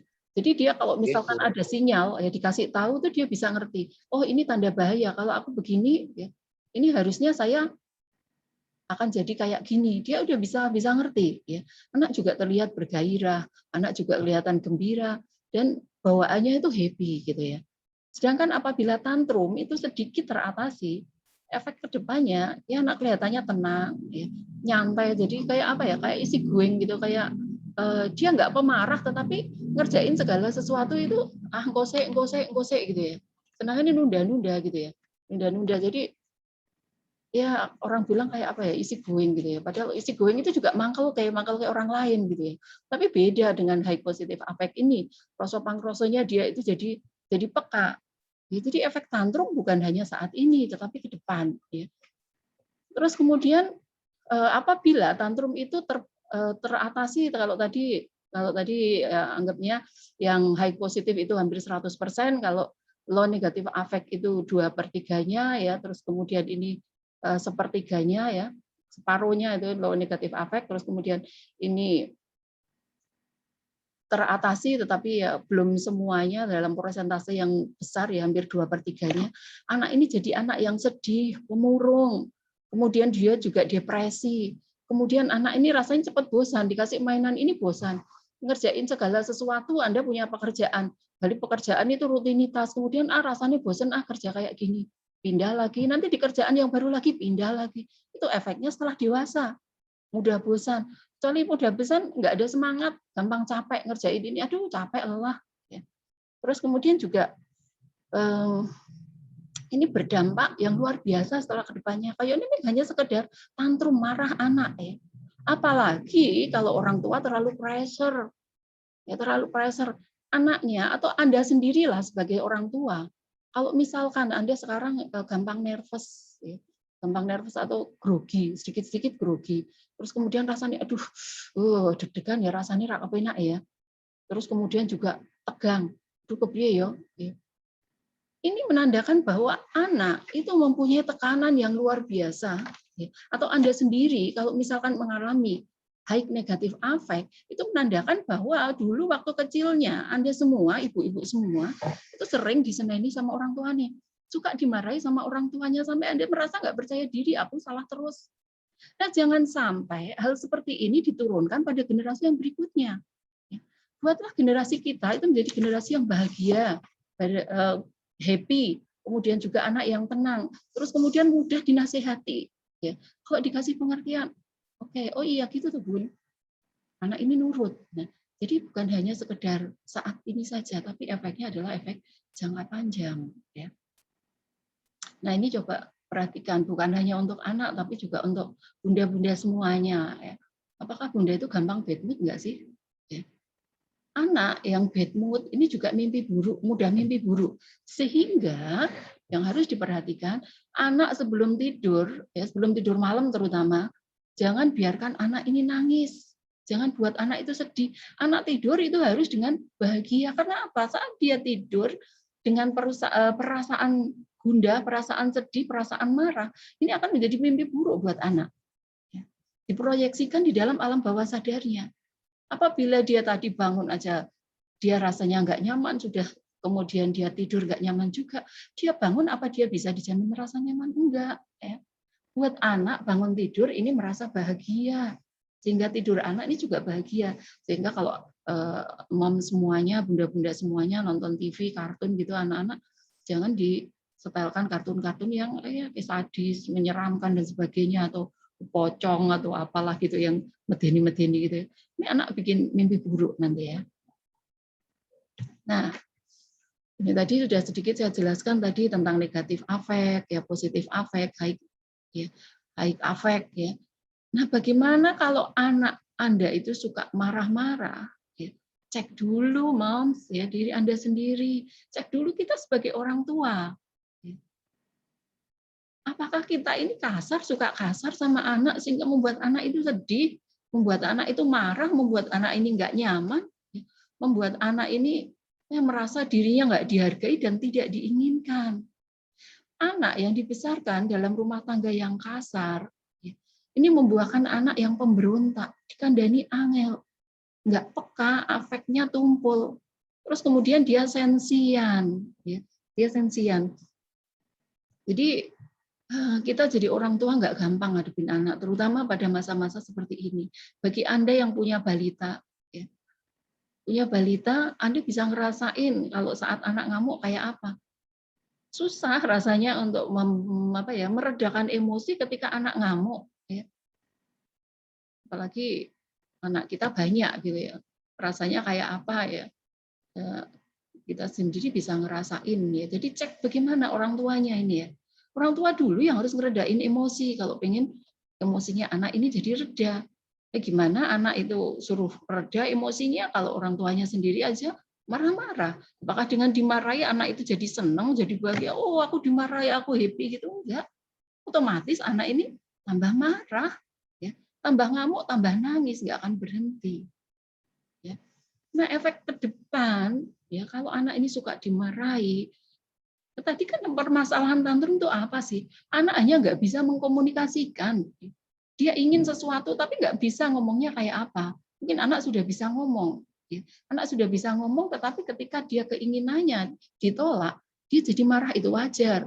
Tapi kalau orang tua ikut marah, itu yang nggak wajar. Ya. Karena orang tua itu panutan. Nah, kedepannya apa kalau anak sok dimarahi? Anak jadi penakut, ya. Anak jadi suka cemas. Kalau suruh maju sama gurunya rasanya deg-degan, tangannya adem kabeh. Ya. Anak ini juga, ayo maju nyanyi gitu ya. Dia takut, ayo ikut lomba ini, nggak mau, anak nggak pede. Terus kemudian cuek, ya kalau dikasih tahu sama orang tua, yang pelengos gitu ya. Kemudian juga anak jadi pemberontak, anak pemarah. Ini bukan hanya saat dia kecil, ya. Tetapi akan berlanjut juga nanti setelah dia dewasa, setelah dia remaja, setelah dia menjadi orang tua. Jadi tantrum ini harus dipupus ketika anak ini masih balita, harus selesai. Jadi nggak boleh tidak. Ini PR yang sangat berat buat orang tua. Agar apa? Agar generasi berikutnya, ya generasi kita, itu menjadi generasi yang happy, ya, yang mempunyai rasa pangkroso yang baik, yang mempunyai mental yang sehat, yang jelas itu ya. Semua yang ada di sini ini mental yang nggak sehat, ya. Mental illness, ya kita bilang. Ya. Tadi sudah dijelaskan ya bahwa anak ini sulit mengungkapkan secara verbal, apalagi kalau dia nggak setuju. Sehingga akibatnya anak yang mendapat kekerasan di rumah, dia sering juga mengekspresikan dengan memberikan kekerasan pada temannya. Karena dia nggak bisa balas orang tuanya. Akhirnya dia balas ke siapa? Balas ke makhluk yang lebih lemah. Bisa jadi ke binatang, bisa jadi juga ke temannya, bisa jadi juga ya orang lain yang dianggap itu lemah. Ya, misalkan ada orang yang cacat, kemudian diejek dan sebagainya. Ini dari siapa sih? Dari rasa ketidaknyamanan anak ingin berontak, tapi dia nggak bisa ngelawan. Ya, lawan orang lain, akibatnya ya, kekerasan fisik. Ya. Bahkan bisa menjadi mental illness. Nah, ini yang harus Bunda pelajari semuanya ya. Kita sering mengatakan kita tidak boleh melakukan ini. Ayo adik, nggak boleh gitu, berhenti memukul. Nah, kata-kata negatif ini harus dirubah menjadi kata-kata yang positif. Ayo adik, tangannya dijaga, nggak boleh, ya, nggak boleh, ya, gitu. Berhenti, stop, ya, tangannya dijaga. Kamu nggak boleh bilang begitu. Halo, halo adik, halo kakak, coba pakai kata-kata yang lain. Ya. Jangan nangis, ya, bocah nangis baik. Ya. Apa yang adik rasakan, apa yang ingin adik jelaskan, apa yang ingin adik bicarakan. Ya. Mama nggak mau membelikan, minta permen. Daripada adik beli permen, bagaimana kalau yang ini? Biasanya yang pertama itu biasanya tahap denial menolak. Dia pertama itu nggak mau. Anak kalau marah itu mesti dia dituduh marah, nggak mau, dibujui nggak mau. Tetapi setelah denial, terus kemudian dia marah, habis itu tawar-menawar bargaining. Oke, ya tak berikan permen, ya tetapi hanya kali ini, besok enggak boleh. Orang tuh harus konsisten, ya, harus konsisten bahwa besok enggak boleh. Maemi hanya bolehnya seminggu sekali, konsisten, ya. Jangan menggerutu, enggak boleh menggerutu. Ya. Oke, marah enggak apa-apa. Adik kalau pengen emosi marah-marah aja, tapi enggak boleh lama ya. Hanya ya sekian detik, mama hitung, habis itu marahnya selesai. Ya, peluk anak, ya. Itu enggak boleh, itu bukan punyamu. Ya. Itu punya temanmu, kembalikan. Ya. Adik, itu punya siapa coba? Ya. Itu punyanya Mbak Dita. Ya. Gimana kalau adik ambil yang lain? Adik kan punya sendiri, lebih bagus. Biasanya tetap tadi, pertama denial, anak mesti nolak. Ya. Anak nolak, kemudian marah. Tapi ada fase yang namanya bergaining. Ya. Bergaining, tawar-menawar. Setelah itu dia merasa ya kecewa, depresi. Ya. Tapi habis itu dia akan bisa nerima. Itu fase-fase yang wajar di dalam tantrum. Ya. Kita nggak bisa main sekarang. Ya. Oke, kita main lagi nanti ya. Sesudah kita belajar, sesudah kita mandi, sesudah kita apa gitu ya. Jadi jangan gunakan kalimat-kalimat yang non-konfrontatif. Ya. Hindari melarang anak. Nggak boleh ini, nggak boleh itu. Kamu harus ini, kamu harus itu. Oh, hello. Kita harus memisahkan antara emosi dan tindakan. Ya. Oke, kamu boleh marah. Tetapi ingat ya, bahwa adik boleh marah, ya, tetapi nggak boleh merusak. Mama tahu, ya, Bunda tahu bahwa suasana hati adik nggak senang. Ya. Tapi walaupun adik nggak senang, adik boleh nangis, ya, tetapi nggak boleh merusak barang, merusak benda, ya, memukul orang, nggak boleh, itu salah. Anak belajar benar dan salah itu ketika dia masih prasekolah. Ya. Anak ini akan bersenter bahwa segala sesuatu itu terjadi karena dirinya, sehingga anak di sini belajar bagaimana dia mengendalikan diri, ya. Membantu anak menyelesaikan persoalan apa sih sebetulnya yang adik inginkan, apa yang sebetulnya kakak inginkan. Ya. Boleh mempertegas ya, tapi jangan dengan tension yang tinggi, dengan volume yang rendah ya. Jadi jaga nada bicara, volume suara ini juga sangat menentukan apakah anak ini mau menerima atau enggak. Jadi kita harus bisa menghargai bagaimana perasaan anak. Anak ini bukan miniatur orang dewasa. Anak itu bukan orang dewasa kecil yang bisa ngerti kemauan orang lain tanpa harus ngomong. Kayak telepati. Suami Anda aja nggak bisa. Suami mom semua aja nggak ngerti. Kalau nggak ngomong, ya dikarepe bojone opo, nggak ngerti. Apalagi anak. Selalu tersenyum, berikan senyuman tulus. Selalu buka pintu komunikasi, ngomong apa sih maumu, apa sih yang Bunda inginkan, apa sih yang adik inginkan. Kemudian peluk. Ini hal-hal yang harus selalu ditanamkan dan pribadi Bunda semua. Jadi ketika mom semua emosi, ketika bunda-bunda semua itu ngerasa pikirannya nggak tenang, ingin marah, pikirkan dulu. Ya. Apa benar aku itu harus marah? Kalau lagi marah, jangan ngomong ke siapapun ya. Saat Anda emosi, nggak akan ada dampak positif dari amarah. Ya.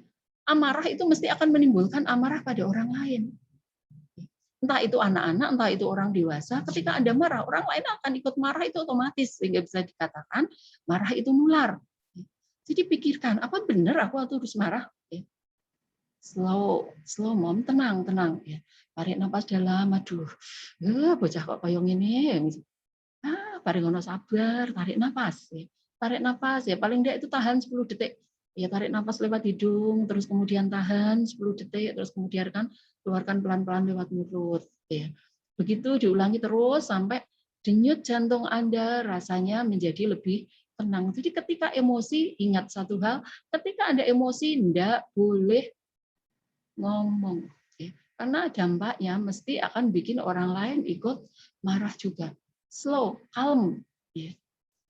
Terus kemudian, ajak anak untuk bergaining tadi. Ya, kalau misalkan anak tadi anger marah ya.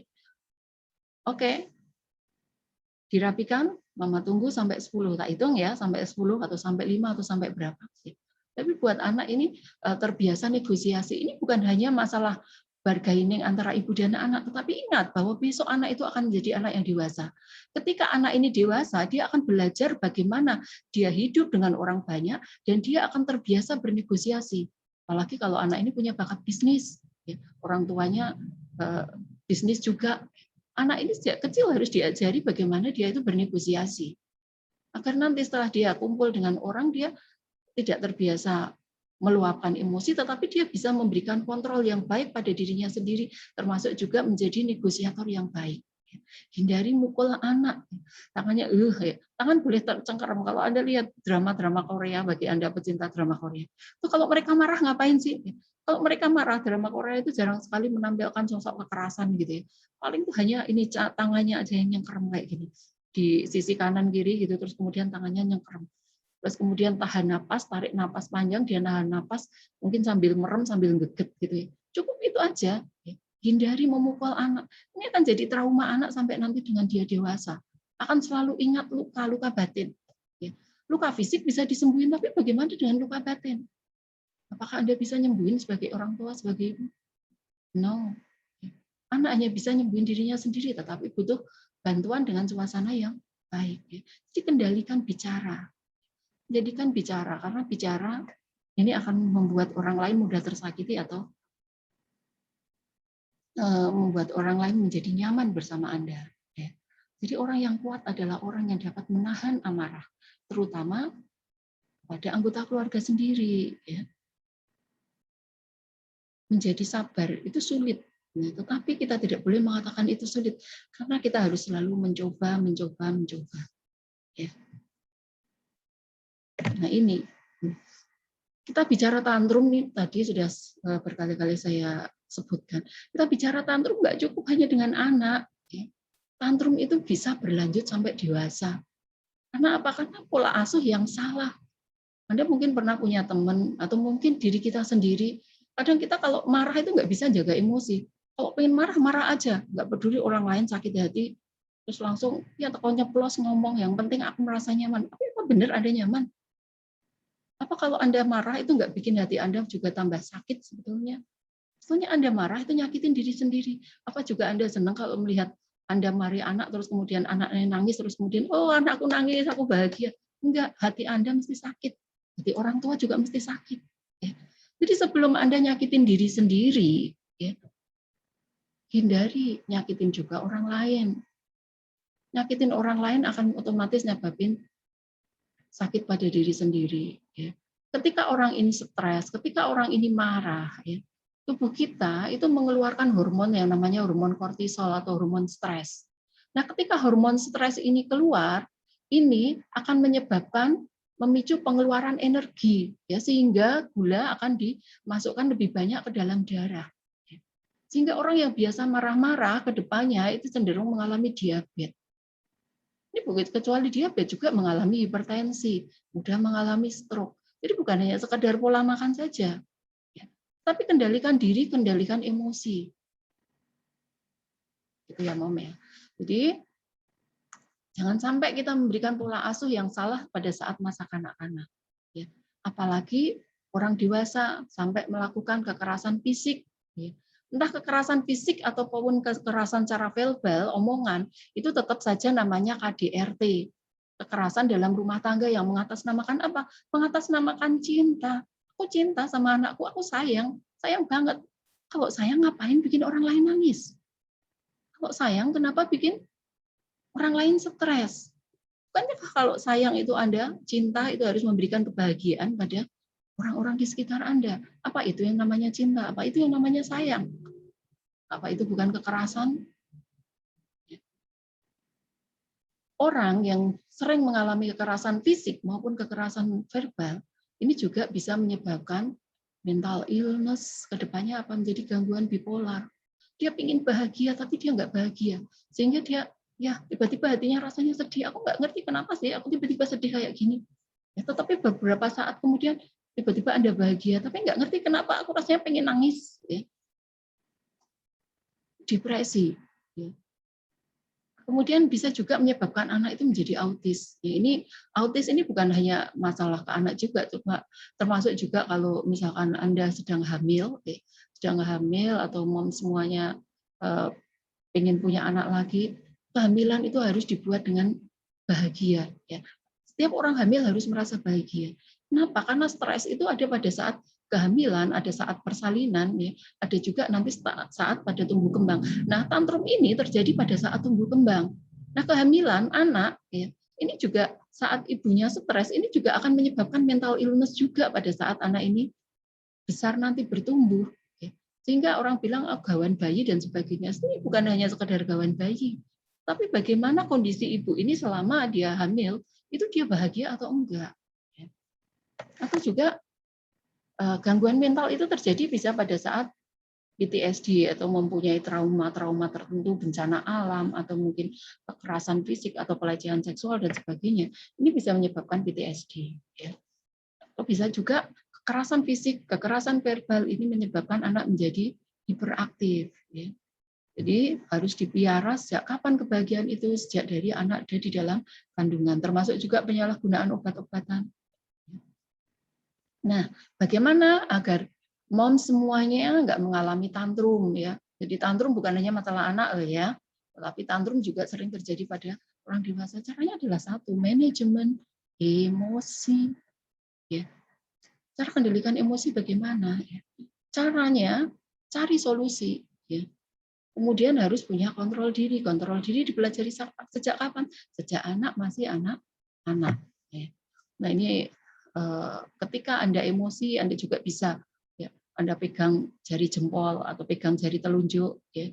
Pegang jari jempol, kemudian pejamkan mata 4-20 menit, ya, kemudian tarik napas dalam-dalam, kemudian bantu untuk menghilangkan stres. Jadi pegang jari-jari Anda ketika Anda marah, ya, Anda ya itu kan namanya nyakitin diri sendiri, Bu. Iya nyakitin tapi bikin rileks ya. Anda pegang jari Anda ketika Anda marah ini, Anda remes-remes jari Anda, gitu ya, sambil Anda rilekskan diri sendiri, itu lebih membantu daripada Anda menyakiti orang lain. Ya. Kenali emosi diri sendiri. Ya. Bagaimana cara Anda mengelola emosi? Bagi Anda yang pemarah, jadi orang tua yang pemarah, ya, kelola emosi Anda. Ingat bahwa marah tidak akan pernah ya menghasilkan suatu kebaikan. Tapi akan merusak siapa? Diri sendiri dan juga orang lain. Jadi motivasi diri sendiri agar Anda bisa emosinya menjadi turun. Selain Anda peka dengan emosi diri sendiri, kenali juga emosi orang lain. Kapan sih, oh ini orang ini kayaknya lagi nggak enak ini ya. Mukanya kayak gini, kayaknya lagi nggak enak diajak ngomong. Anak ini lagi kayak gini, ini kayaknya nggak enak tak ajak diskusi. Sehingga Anda mampu membina hubungan yang baik, entah itu dengan diri sendiri, dengan orang lain, maupun dengan anak-anak. Jadi kita perlu mengenali emosi kita, ya, ekspresikan emosi itu dengan tepat. Ya. Anda boleh marah, tetapi tidak boleh merusak. Ya. Merusak diri sendiri, merusak orang lain, merusak benda. Ya. Selesaikan permasalahan itu dengan baik. Ya. Miliki rasa percaya diri dan berikan rasa empati. Nah, coba kenali ya, apakah Anda mempunyai kecerdasan emosi yang rendah ataukah mempunyai kecerdasan emosi yang tinggi. Ya. Orang yang mempunyai kecerdasan emosi rendah ini biasanya orangnya gampang stres. Iya yo, tegas pada diri sendiri dalam arti apa ya? Dia tuh sulit mengubah mindset gitu ya. Jadi kalau sudah punya pendapat, alright, pokoknya pendapatku ini benar. Ya. Jadi dia tegas pada dirinya sendiri, dia tega nyakitin diri sendiri gitu ya. Padahal kita itu siapa sih yang bisa membahagiain kita? Yang bisa membahagiakan kita dia diri kita sendiri. Ngapain kita harus nyakitin diri sendiri kalau kita bisa happy? Ya. Tegas pada diri sendiri, lihat situasinya kayak apa. Apakah ini perlu atau enggak sih? Bikin aku sakit enggak sih? Ya. Minim kosakata emosi. Jadi dia nggak bisa ngungkapin tadi tantrum disebabkan karena anak nggak bisa ngomong. Bantu anak untuk bisa ngomong agar apa? Agar setelah nanti dewasa, setelah nanti dia tua, ya setelah dia menjadi orang tua, setelah dia membina hubungan dengan orang lain, dia mampu menunjukkan emosinya dengan kata-kata yang baik. Aku jangan dideketi, rasanya hatiku kayak kepenak daripada kau yang mengkotak seneni kabeh. Ungkapkan emosi, ya, ungkapkan emosi ini dengan baik dan bijak. Ya. Jadi ketika Anda bertengkar entah dengan anak atau dengan suami, ya, ketika Anda hanya ngendem rasa, ya, Anda ngendem rasa amarah, ya, Anda nggak mampu mengkomunikasikan, ini sebetulnya sudah bisa dikatakan bahwa Anda mempunyai kecerdasan emosi yang rendah. Ya. Cepat membuat asumsi, paling-paling wila, ya, paling-paling kaila. Lah durung kok mesti aku ya pancen biasane ngono kuwi. Jadi logikanya kurang dipakai, tetapi rasa ini tidak didasari dengan bukti dan fakta. Bahwa semua apa yang dirasakan nggak harus selalu benar, ya.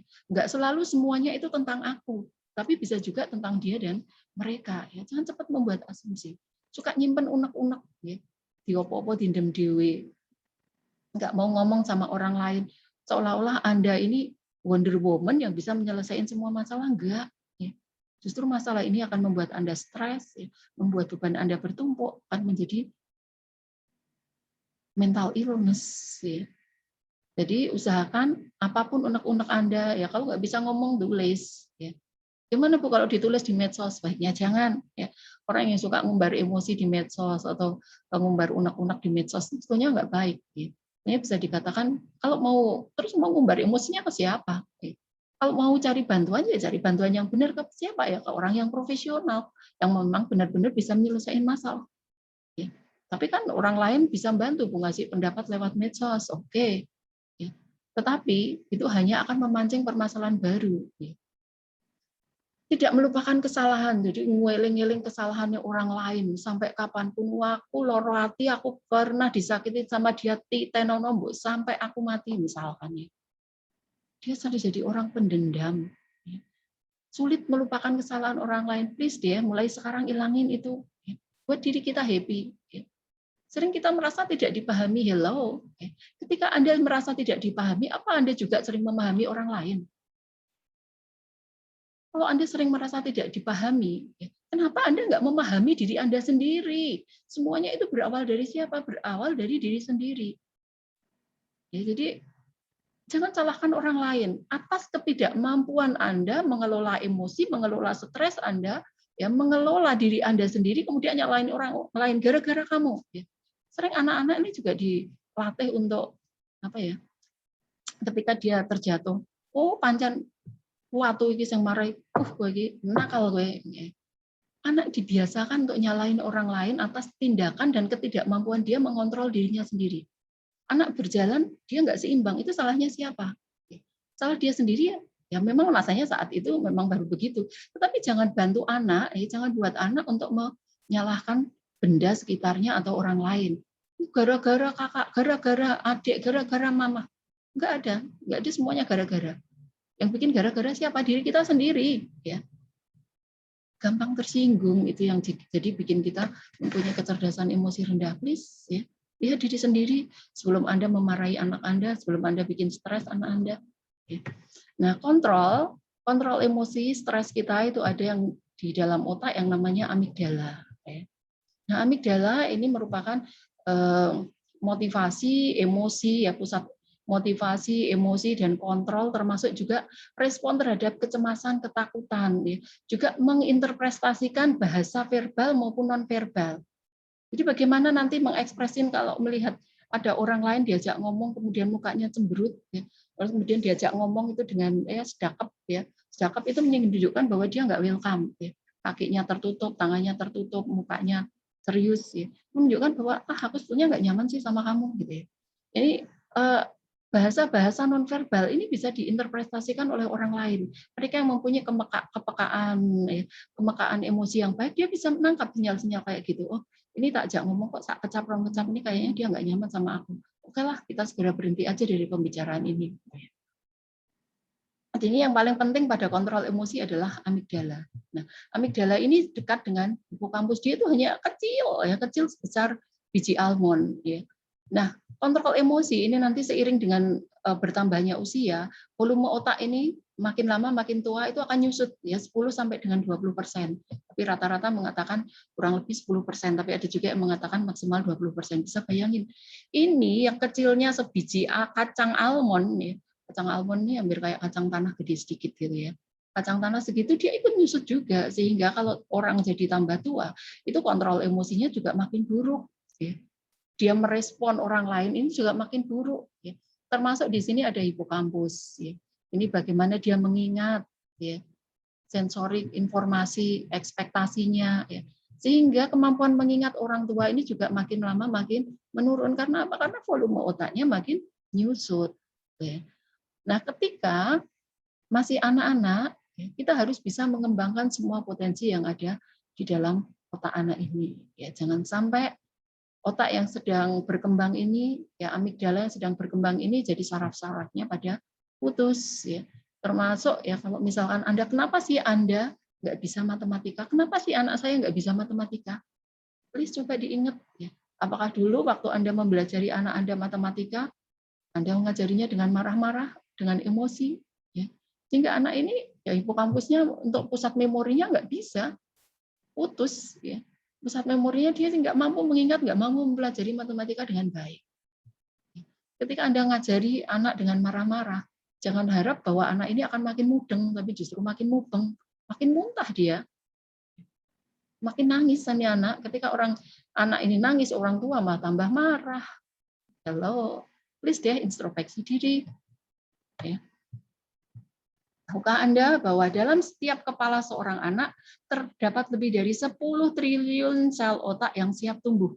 Satu bentakan, satu makian mampu membunuh lebih dari 1 miliar sel otak saat itu juga. Ketika Anda hanya membentak, tidak boleh, ya. Hanya satu kata, hai, gitu aja. Ini bikin sel saraf otaknya itu putus, coba bayangin. Padahal anak ini sedang masa pertumbuhan. Ya. Dikatakan anak usia dini sampai dengan 8 tahun, karena usia 9 tahun, ini volume otak anak ini sudah full, sudah nggak bisa berkembang lagi. Ya, sehingga ketika anak ini usia 9 tahun ke atas, ya, pelajaran paling sulit itu kelas 5. Ya, kelas 4 masuk kelas 5, ke 6, dan seterusnya, makin sulit diingat anak. Karena apa? Karena volume otaknya sudah berhenti. Volume otak anak ini sedang tumbuh, ya miliaran sel-sel saraf sedang tumbuh, tetapi dengan cubitan, dengan bentakan, dengan makian, aduh, Anda membunuh anak Anda sendiri. Ya. Tapi sebaliknya, dengan pujian, pelukan, ini akan membangun kecerdasan anak. Sel saraf anak akan terbentuk ketika Anda memberikan pujian dan ketika Anda memberikan pelukan. Ya. Terutama anak perempuan, ya. Anak perempuan ini sel saraf perifernya itu lebih banyak dibandingkan dengan anak laki-laki. Ya, sehingga ketika dia dipeluk itu dia akan merasa lebih nyaman dan lebih merasa lebih dibutuhkan, dilindungi gitu ya. Sehingga kadang bagi perempuan indikator dia disayangi dan dicintai, entah itu anak-anak maupun orang dewasa maupun orang tua, itu ketika dia sering dipeluk, ketika dia sering digandeng, ya, ketika dia sering dicium, kayak skin to skin kontak. Jadi dia bisa merasa nyaman dengan orang lain. Tapi ketika dia jarang dibentuk, jarang dipeluk, jarang digandeng, jarang dicium, dia mengatakan bahwa suamiku nggak sayang lagi. Anak akan mengatakan, mama nggak sayang lagi. Karena apa? Karena mama nggak pernah peluk aku, karena mama nggak pernah sayang aku, nggak pernah cium aku. Kalau Anda ingin jadi orang tua tegas, nggak harus dengan marah-marah, Moms, nggak harus juga dengan bentak. Jadi, Cukup ingatkan aja tanpa harus berteriak. Ya. Ingat bahwa ketika Anda membentak, sama juga Anda membunuh miliaran sel otak anak Anda. Yang harus diingat. Ya. Jadilah pribadi yang sabar. Jadi wajib bagi orang tua sekeras apapun masalah Anda. Tapi jangan buat generasi kita menjadi generasi yang sama seperti Anda, karena generasi kita harus menjadi lebih baik. Ya. Efek jangka panjangnya tadi ya, anak jadi sedih, ya, susah untuk memahami pelajaran. Kenapa anak jadi bodoh? Apakah salahnya anak? Enggak, semua anak itu pintar. Tapi kadang orang tua yang bikin anak bodoh. Kenapa? Karena anak sok dimarahi, sok dibentai. Sehingga akhirnya sel sarafnya putus ketika dia nerima pelajaran, dia nggak bisa jadi anak yang cerdas, dia sulit. Aduh, iya ya, aku kok mudeng-mudeng. Ketika Anda sering memarahi anak Anda, dijamin anak Anda juga akan jadi anak yang pemarah. Anak yang mudah cemas, panik, wis ngamuan, wedinan, panikan, opo-opo nangisan, ora mudengan, sedih. Ih, bagusnya di mana? Nggak ada. Apa Anda pingin anak-anak Anda jadi seperti ini? Enggak kan? Hilangkan emosi negatif. Ya. Hindari memarahi, karena akan jadi anak yang minder. Ya. Ingat bahwa tidak harus berteriak. Ya. Apa sih yang asik dari marah-marah? Ya. Nggak ada yang asik. Mungkin Anda merasa nyaman ketika Anda bisa marah. Ya. Anda meledak dahulu, tapi menyesal kemudian. Ketika Anda marah, kemudian Anda menyadari bahwa Anda nggak mampu kontrol emosi, Anda akan nangis-nangis nanti ketika anak Anda menjadi anak yang pemberontak. Ketika anak Anda menjadi anak yang sulit untuk bisa paham, sulit untuk diajak diskusi. Nah, ini ada beberapa pertanyaan ya. Yang di kuesioner sebetulnya juga ada. Ini untuk sebetulnya bagi Anda yang punya anak, bisa saya kasih waktu sebentar. Silahkan 1-12 ini dijawab.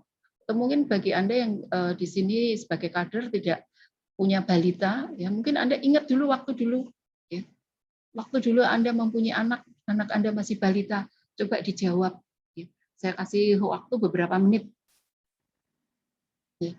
Saya nggak akan minta Anda untuk menjawab juga.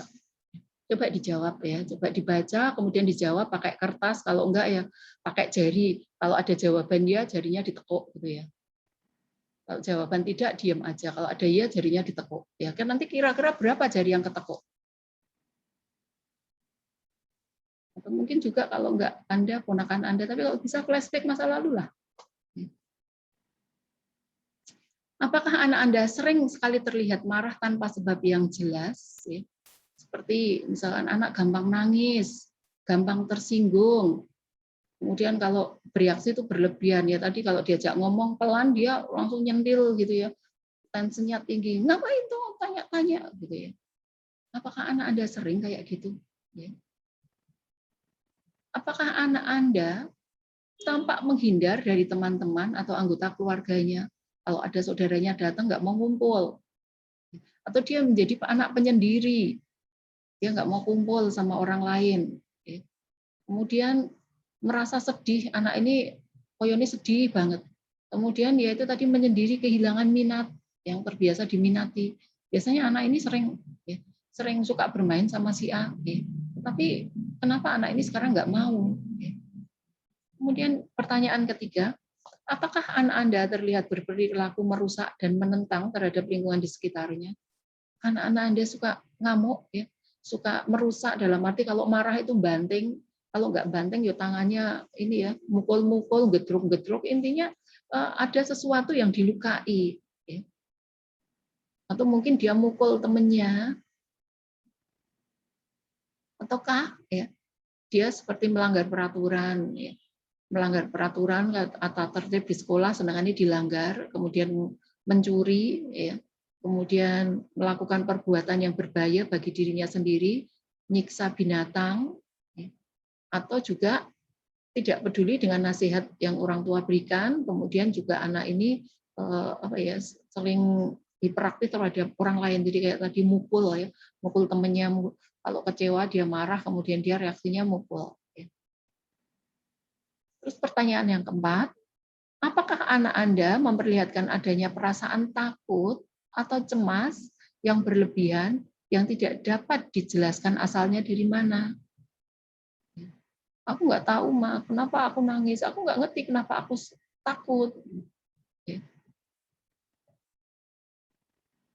Yang kelima, apakah anak Anda mengalami keterbatasan seperti konsentrasi yang buruk, kemudian mudah teralih perhatiannya, sehingga mengalami penurunan dalam aktivitas sehari-hari atau prestasi belajar.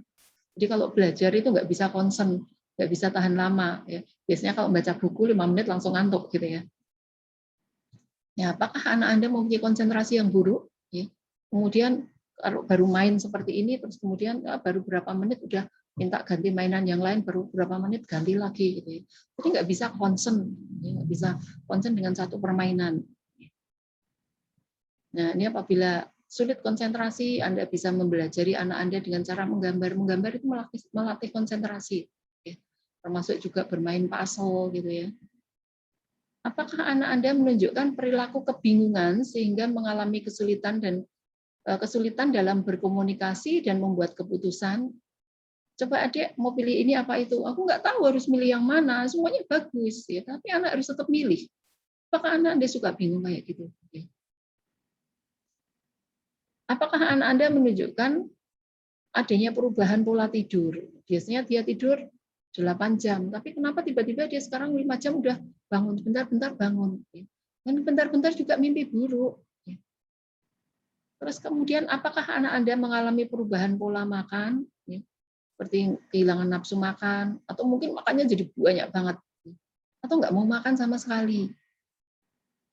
Kemudian yang ke-9, apakah anak Anda sering kali mengeluh sakit kepala, sakit perut, atau keluhan fisik lainnya?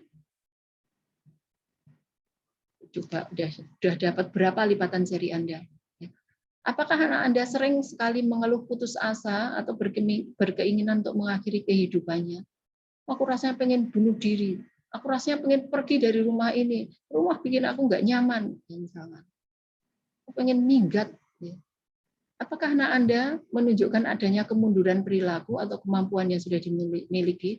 Di anak biasanya bersosialisasi, terus kemudian tiba-tiba dia nggak ingin bersosialisasi, menyendiri, dan sebagainya. Apakah anak Anda melakukan perbuatan yang berulang-ulang tanpa alasan yang jelas?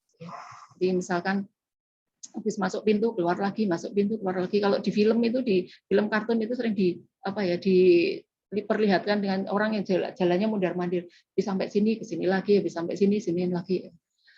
Ini selain bisa untuk ngecek pada anak, sebetulnya bisa juga untuk ngecek diri Anda sendiri. Coba dari poin 1 sampai dengan 12 ini, ya, cek diri Anda. Berapa jarinya yang ditekuk tadi? Berapa yang jawabannya iya? Nah, kita lihat slide selanjutnya.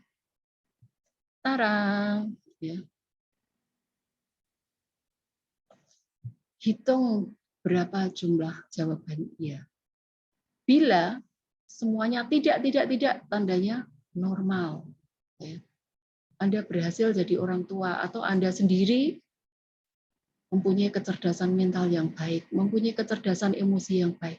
Tetapi bila ada satu saja jawaban iya, satu loh. Ini kemungkinan anak Anda atau mungkin Anda sendiri mengalami masalah di dalam mental emosi.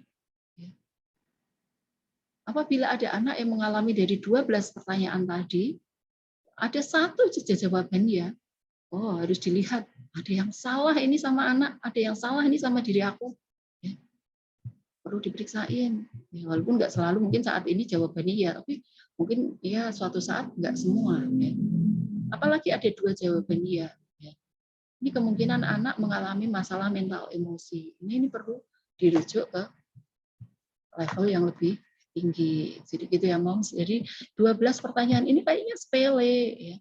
Ini berapa jadi yang ada ditekuk tadi? Berapa yang ada jawaban iya? Ya. Terkadang ya, tantrum ini sering sering juga disalahartikan dengan sensory meltdown. Jadi sensory meltdown ini dia dianggap tantrum. Kalau sensory meltdown ini beda sama tantrum ya. Jadi kalau kita lihat di sini tadi ada otak, ya, bagian otak di sini amigdala. Nah, sensory meltdown ini dia pada sensorinya, ya, dia mengalami gangguan, ya, ini pada sensori organ cerebral cortex. Jadi di dekatnya ini juga ada pengaruhnya di sini. Ini mengalami gangguan. Sehingga ketika anak ini berada di dalam kondisi yang bising, berisik, ini anak-anak tiba-tiba dia marah. Ya, ketika dia ada dalam kondisi fisik, kondisi yang berisik, ya, atau cahaya yang terlalu terang, atau mungkin apa ya, sesuatu yang bisa membuat dia sensitif, ini anak jadi marah, ya. Sehingga ketika anak marah, ya, terutama di tempat umum, perlu anak, terus kemudian anak diajak ke tempat yang tenang, karena selalu ada hubungannya antara talamus dengan amigdala, ya. Karena ini merupakan pusat dari sensorik organ yang nanti juga ada hubungannya dengan amigdala juga, ya. Jadi berbeda antara tantrum dan sensorik meltdown. Jadi sensorik meltdown di sini lebih ke arah, jadi anak marah, tapi marahnya itu dia nggak jelas maunya apa. Jadi kalau anak tantrum tadi dia punya keinginan, ya, aku pengen permen, yang nggak dikasih aku marah. Ya. Tapi kalau sensory meltdown, ya durasi marahnya panjang, dia nggak tahu marahnya itu kenapa, ya.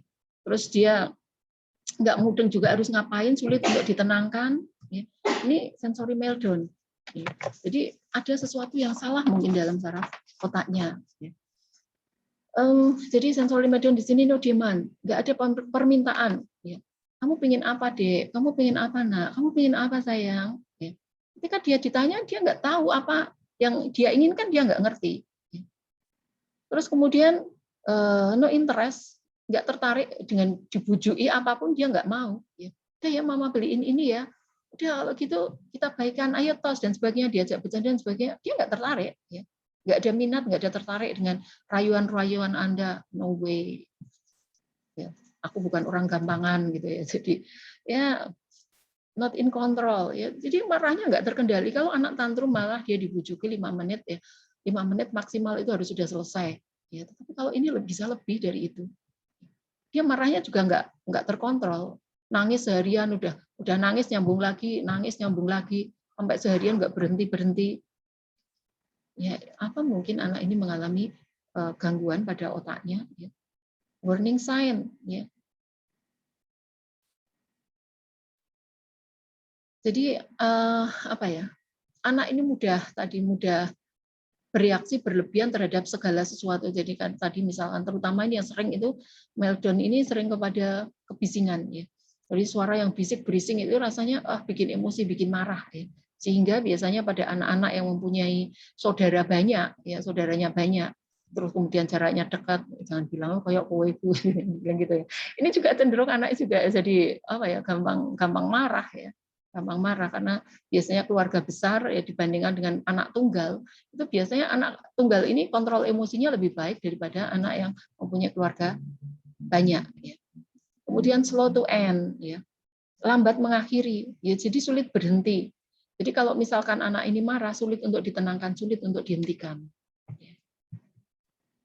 Tadi untuk tantrum tadi udah banyak dijelaskan, ya. Yang jelas bahwa anak ini harus dipeluk, anak harus disayangi, dan yang paling penting adalah kontrol emosi Anda sendiri. Ya, kontrol emosi orang tua. Nah, ini ada makanan-makanan yang bisa mencegah tantrum, terutama adalah makanan yang bisa memacu pengeluaran serotonin dan dopamin di dalam mengurangi stres. Nah, zinc dan zat besi ini sangat berperan di dalam membuat hipokampus otak balita tidak berfungsi secara efektif sehingga menjadi mudah tantrum. Jadi zinc dan zat besi ketika Anda hamil, Anda diharuskan minum zat besi. Sebetulnya efeknya bukan hanya tambah darah tok, tetapi juga termasuk juga pengendalian emosi anak. Jadi anak tidak mudah stres juga ketika dia ada di dalam kandungan. Jadi bukan hanya sekedar tambah darah tok, ya, tetapi manfaatnya lebih dari itu. Ya. Jadi ada sayuran hijau, ada daging, ada dark coklat, kemudian telur, bubur, oatmeal, salmon, buah-buahan, ini bisa mengendalikan tantrum bagi anak-anak. Jadi sebelum anak Anda dewasa, ya perbanyak makan buah dan sayur, ikan-ikan, dan seterusnya. Ini sebetulnya lebih ke arah ini ya, makanan yang berprotein tinggi. Ya, berprotein tinggi, Terus kemudian juga kita tahu protein ini merupakan zat Jangan di buku aja. merupakan zat pembangun. Dan zat pembangun ini bangun apa? Yang bangun apapun termasuk sel saraf, sel otak anak ya, sehingga sangat diperlukan makanan ini untuk bisa anak jadi lebih cerdas, sehat.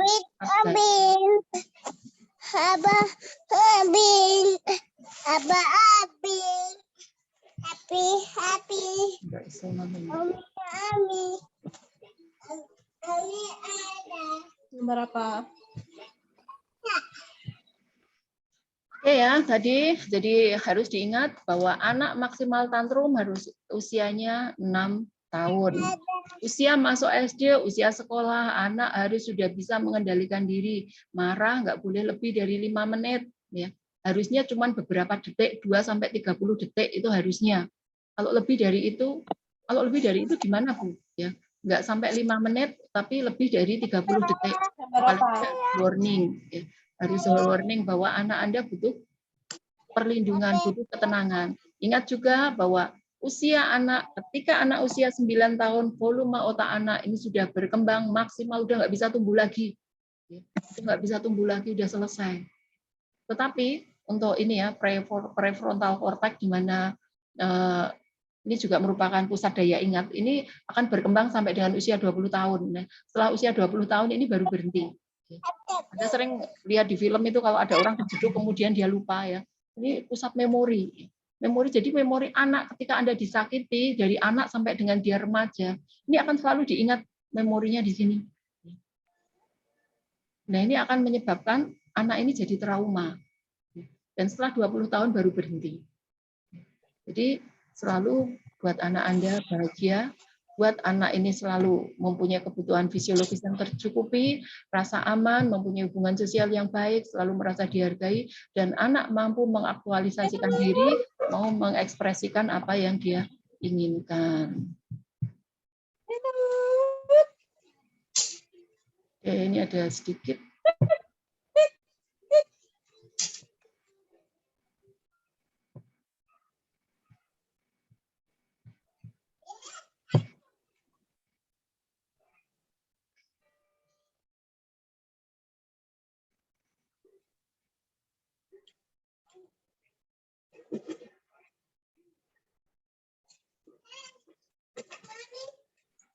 Masukin.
Ini.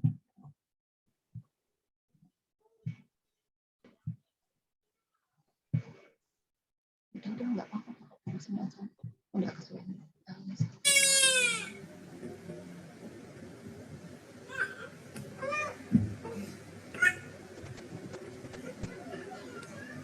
Wah.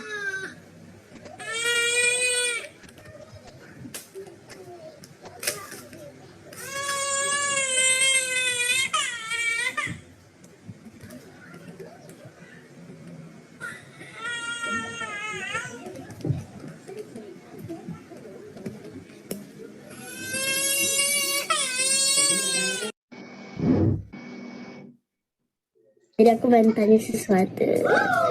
Jadi ibu kalian mana nggak ngamuk? Ya pastilah pernah. Apalagi ngamuknya itu habis selesai beres-beres. Sama banget kayak ibu aku. Jadi ntar aku pengen kasih 10 pembantu biar ibu aku nggak ngamuk kayak singa lagi, oke? Ibu aku tuh lahirnya tuh Agustus. Jadi ya kayaknya Agustus tuh bulan yang emosi aja kayak singa. Emang biasa tuh kalau ibu aku beres. I mean like after my mom is already done like doing something, I think she's like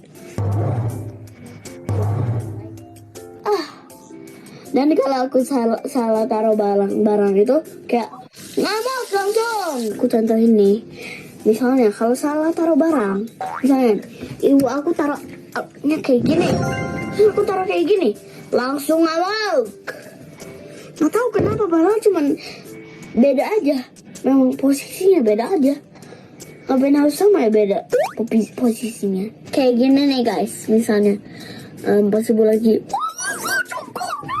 kayak ngamuk gitu, kayak roar gitu, kayak ngamuk.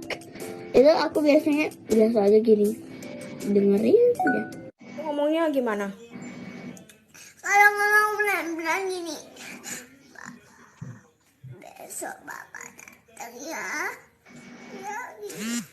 Terus tadi mau gimana emang ngomongnya sama Rumi? Besok bapak datang. Oh gitu, harusnya gimana harusnya? Ibu ulangi deh nanti. Besok bapak datang. Iya, maaf ya. Dimaafin?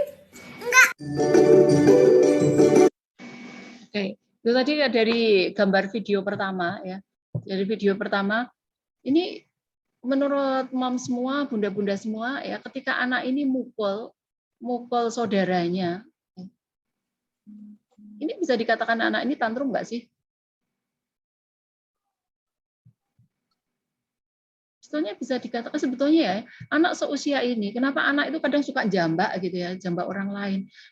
Itu sebetulnya dia nggak pingin jambak ya, hanya karena anak bayi ini dia koordinasi motorik kasarnya dia itu belum sempurna, sehingga ketika dia megang sesuatu, megang benda, itu mesti akan dipegang kenceng ya. Ketika bayi itu megang jari Anda, mesti akan dipegang sampai erat seperti ini.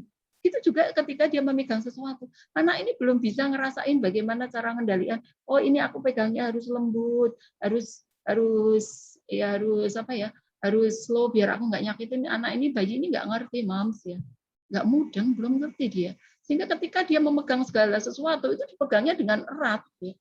Sehingga ketika dia sebetulnya pinginnya itu ngelus, ya, pinginnya itu ngelus temennya, ngelus saudaranya, ngelus mamanya, ngelus pengasuhnya. Tetapi yang terjadi itu dia bukannya ngelus tapi malah ngeplak. Ya. Ketika dia balas disakiti, ya, yang balas disakiti sebetulnya aku ingin disayang tuh loh kayak gini, aku disayang terus, tapi dia malah jadi ngeplak lagi. Gitu ya. Begitu juga yang Anda lihat ketika tadi ada anak ini ya, adiknya, dia sebetulnya tuh pengen megang kakaknya, ya, pengen megang kakaknya, tetapi kakaknya ini karena dia sudah ngerti bahwa ini kasar, ini halus, anak ini belum bisa ngerti kontrol motorik tangannya ini bahwa segini loh kalau aku ngelus, kalau aku bangunin, kalau aku nyayang tuh harus kayak gini. Sehingga ketika dia bangunin gini, dianya pengen manggil ya. Tapi direspon oleh kakaknya bahwa dia ini nyakitin, ya dia mukul sehingga kakaknya balas mukul lagi. Ya, ini yang terjadi. Nah, ketika Anda mempunyai anak, kayak punya anak dengan jarak saudara dekat kayak gini, kakak ini harus didekatkan dengan adik dengan cara apa? Setiap kali Anda habis bepergian atau apa, selalu utamakan kakak dulu. Biar kakak ini nggak ngerasa ditinggalin, biar dia nggak ngerasa bahwa mamanya itu direbut oleh adiknya. Selalu peluk kakak dulu, kakak, terus baru kemudian adik. Jadi utamakan anak Anda dulu yang pertama, baru kemudian adiknya. Tujuannya apa? Agar adik ini, ya, agar kakak ini tidak sibling sama adiknya atau tidak marah-marah sama adiknya. Gitu ya.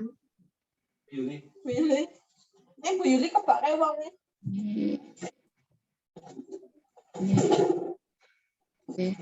Ini rangkuman dari semua penjelasan saya dan juga teman-teman.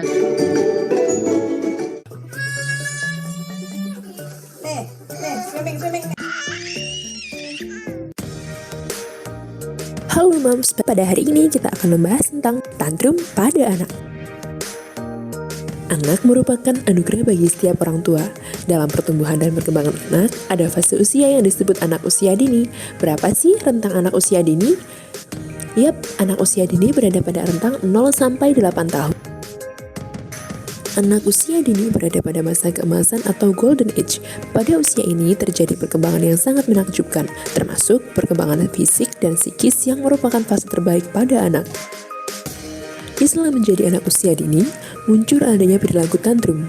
Tantrum ini disertai dengan tingkah laku seperti menangis, melempar barang, memukul, menendang, menjerit, dan berguling-guling di lantai. Mamis mungkin bertanya-tanya, apa itu tantrum? Mengapa anak timbul tantrum? Dan saat tantrum, kita harus bagaimana? Apa saja bentuk tantrum? Dan apa saja pencegahan tantrum? Dibutuhkan kesabaran dan juga pemahaman orang tua mengenai tantrum, cara menangani, dan pencegahan perilaku tantrum agar tidak berlanjut pada anak seiring tumbuh kembangnya. Baik, kita akan bahas satu-satu dari sekarang. Tantrum atau dalam istilah psikologi disebut sebagai temper tantrum diartikan sebagai perilaku marah pada anak-anak. Biasanya terjadi pada usia prasekolah yaitu 1 sampai dengan 4 tahun. Merupakan ekspresi frustasi dari anak karena keterbatasan dan ketidakmampuan mereka dalam mengkomunikasikan pikiran dan perasaannya.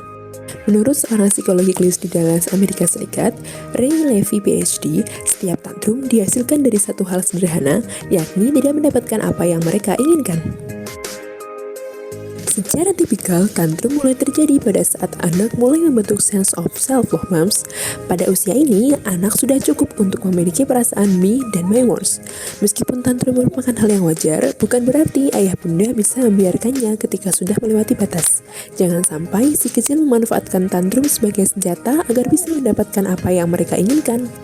Pada umumnya, tantrum terbagi menjadi dua. Yang pertama, tantrum tidak beresiko. Terjadi dengan durasi sebentar dan dianggap tidak beresiko karena biasanya muncul akibat ketidakmampuan anak dalam mengungkapkan keinginannya. Yang kedua, tantrum beresiko. Berlangsung selama lebih dari 5 menit dan terjadi jika tingkat frustasi anak mencapai tahap yang sangat tinggi. Bahkan, anak sama sekali tidak mampu mengendalikan dirinya lagi. Berikut ini adalah beberapa penyebab tantrum. Yang pertama, temperamen anak. Kedua, ketidaksesuaian harapan orang tua dengan anak. Jenis kelamin anak, perbedaan budaya orang tua, konflik dengan orang tua tentang larangan, saat anak lapar, waktu-waktu tertentu seperti ketika orang tua akan pergi kerja, rasa takut pada anak, jumlah saudara, keinginan anak untuk mandiri, konsep sabar dan menunggu, dan pola asuh yang tidak konsisten dari orang tua kepada anak. Bentuk tantrum berdasarkan proses pembentukannya dapat dibedakan menjadi 3 tahapan, yakni tahap pemicu atau trigger, tahap respon, dan tahap pembentukan. Tahap pemicu atau trigger terjadi saat anak diserang, dikritik, atau diteriaki oleh ayah bunda dan saudaranya. Kemudian, tahap respon terjadi saat anak merespon kritikan tersebut secara agresif dan destruktif. Jika perilaku agresif direspon, anak akan lanjut ke tahap pembentukan, yakni disinilah anak akan mulai belajar membentuk perilaku tantrum sebagai senjata untuk melawan. Bentuk-bentuk tantrum pada anak kurang dari 3 tahun. Yang pertama, menangis, menggigit, memukul, menendang, menjerit, memekik-mekik, melengkungkan punggung, melempar badan ke lantai, memukul-mukulkan tangan, menahan napas, membenturkan kepala, dan melempar-lempar barang. Pada anak berusia 3-4 tahun, selain perilaku yang pertama tadi, ada juga perilaku-perilaku seperti menghentak-hentakan kaki, berteriak-teriak, meninju, membanting pintu, mengkritik, dan juga merengek. Yang terakhir, pada anak usia lebih dari 5 tahun, perilaku-perilaku yang tadi telah disebutkan ditambah dengan hal-hal berikut ini, yakni memaki, menyumpah, memukul kakak atau adik, mengkritik diri sendiri, memecahkan barang dengan sengaja, dan juga mengancam. Sebuah penelitian melihat perilaku tantrum berdasarkan arah agresivitasnya, yakni perilaku agresivitas keluar dan juga ke dalam diri. Pada agresivitas keluar, anak akan menampilkan agresi dengan menggosok objek di sekitarnya, meludahi, memukul, mencakar, menendang, serta tindakan lainnya. Pada agresivitas ke dalam diri, anak biasanya memunculkan dengan menggaruk kulit sampai berdarah, membetulkan kepala ke tembok atau ke lantai, membantingkan badan ke lantai, dan mencakar mukanya. Tantrum memiliki beberapa fase. Yang pertama, penyangkalan. Pada fase penyangkalan, anak akan mengabaikan petunjuk dari orang tua dan anak tidak akan mendengarkan perintah dari orang tua. Selanjutnya, kemarahan. Pada fase ini, anak akan mengamuk, kemudian berganti ke fase tawar-menawar, yaitu saat dimana anak menunjukkan amarahnya.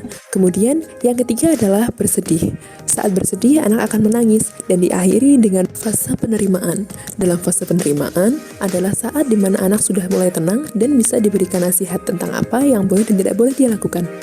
Berikut ini adalah beberapa tips menangani tantrum. Yang pertama, orang tua harus tetap tenang. Kemudian, orang tua harus konsisten. Yang ketiga, memindahkan anak ke tempat yang lebih aman. Menenangkan anak dengan memeluk dan mengkomunikasikan dengan anak. Selanjutnya, yang terakhir adalah mencari tahu penyebab tantrum. Untuk mencegah terjadinya tantrum, lakukan hal-hal berikut. Yang pertama, berikan banyak perhatian positif.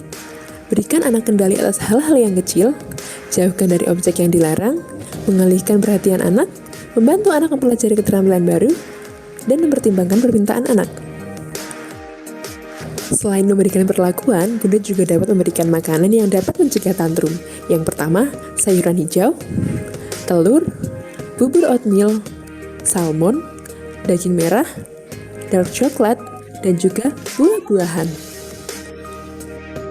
Setelah anak selesai tantrum, orang tua sebaiknya melakukan hal-hal seperti ini. Yang pertama, puji anak karena mendapatkan kembali kendalinya.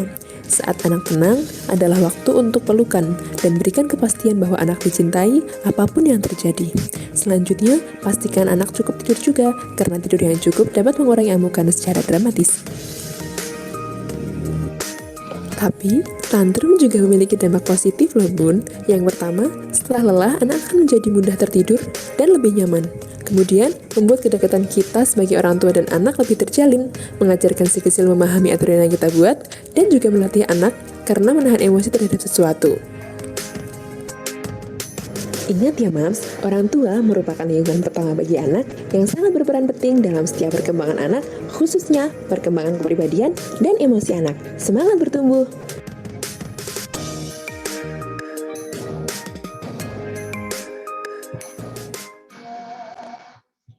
Oke, itu tadi sedikit tentang tantrum. Ada yang ingin didiskusikan, bunda-bunda semuanya? Ada yang ditanyakan? Silakan mikrofonnya dibuka kalau ingin bertanya atau ingin didiskusikan. Kalau tidak ada yang didiskusikan, berarti selesai ya. Saya rasa cukup jelas ya. Bisa juga pertanyaan melalui forum chat. Oh ya, mohon semua peserta untuk bisa mengisi daftar hadir.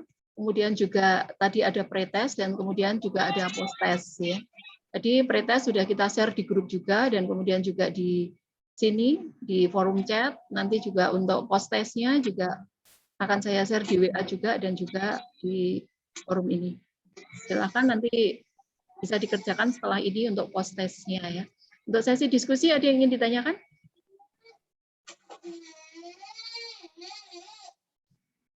Oke, saya rasa bunda-bunda semuanya sudah cukup jelas. Kalau sudah cukup jelas, saya sebagai Ketua Pengapmas di sini sangat berterima kasih ya, atas perhatian dan juga atas atensinya bunda-bunda semuanya untuk mengikuti acara ini dari awal sampai dengan akhir. Terus kemudian juga saya mohon maaf yang sebesar-besarnya apabila selama pengabdian masyarakat ini mengganggu aktivitas bunda-bunda semuanya atau ada hal-hal yang kurang berkenan, saya mohon maaf sebesar-besarnya dan kami tim Pengapmas dari Prodi Kebidanan Magelang sangat-sangat berterima kasih atas keikutsertaan bunda-bundanya semua dalam pengabdian masyarakat. Ya, baik, terima kasih kami sampaikan kepada tim pengabdian kepada masyarakat, Ibu Ripka Ita beserta tim yang sudah memberikan materi yang sangat-sangat detail, jelas, dan sesuai dengan keseharian kita sebagai ibu ya. Artinya banyak sekali yang perlu kita pelajari, ternyata hal-hal sepele pun harus kita banyak belajar dari anak ya. Itu.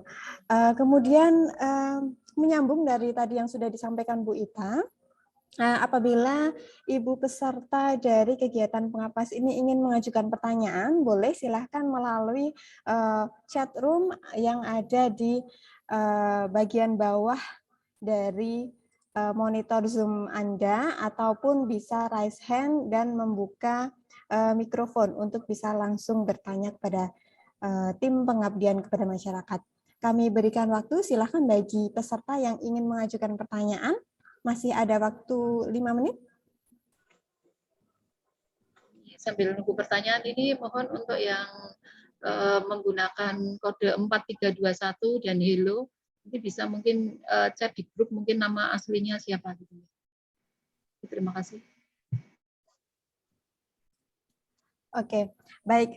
Saya kira cukup sampai di sini pertemuan kita pada kegiatan pengabdian kepada masyarakat dengan topik mengatasi tantrum anak pada ibu balita dengan peserta dari ibu-ibu balita Dusun Desa Payaman, Kecamatan Secang, Kabupaten Magelang pada hari ini. Terima kasih kami sampaikan kepada ibu-ibu sekalian yang sudah berkenan mengikuti kegiatan pada siang hari ini ya, ini sudah siang. Baik, sebelum diakhiri, kami mohon kepada seluruh peserta untuk bisa menyalakan video, karena akan kami dokumentasikan gambar ibu-ibu semua sebagai laporan pertanggungjawaban kami. Untuk layar yang pertama, yang masih bergabung ada 19 peserta. Mohon kepada peserta yang belum menghidupkan kamera, agar bisa menghidupkan kamera, akan segera kami ambil gambarnya. Baik, Ibu Reni sudah. Ibu 4321, Ibu Tiwi, Ibu Lida, Ibu Titin, Ibu Yuli, halo, dan Ibu Berta. Mohon untuk bisa mengaktifkan kamera, karena akan segera kami ambil gambarnya. Baik, siap. 3, 2, 1. Ya, sekali lagi.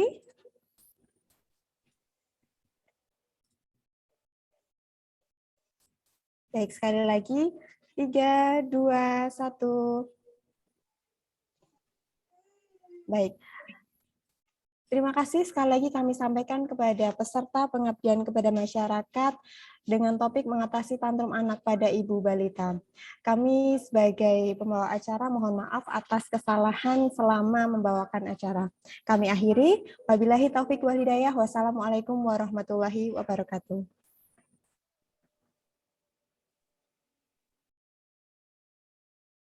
Hai, bebe semuanya. Kita akhiri ya. End meeting for all.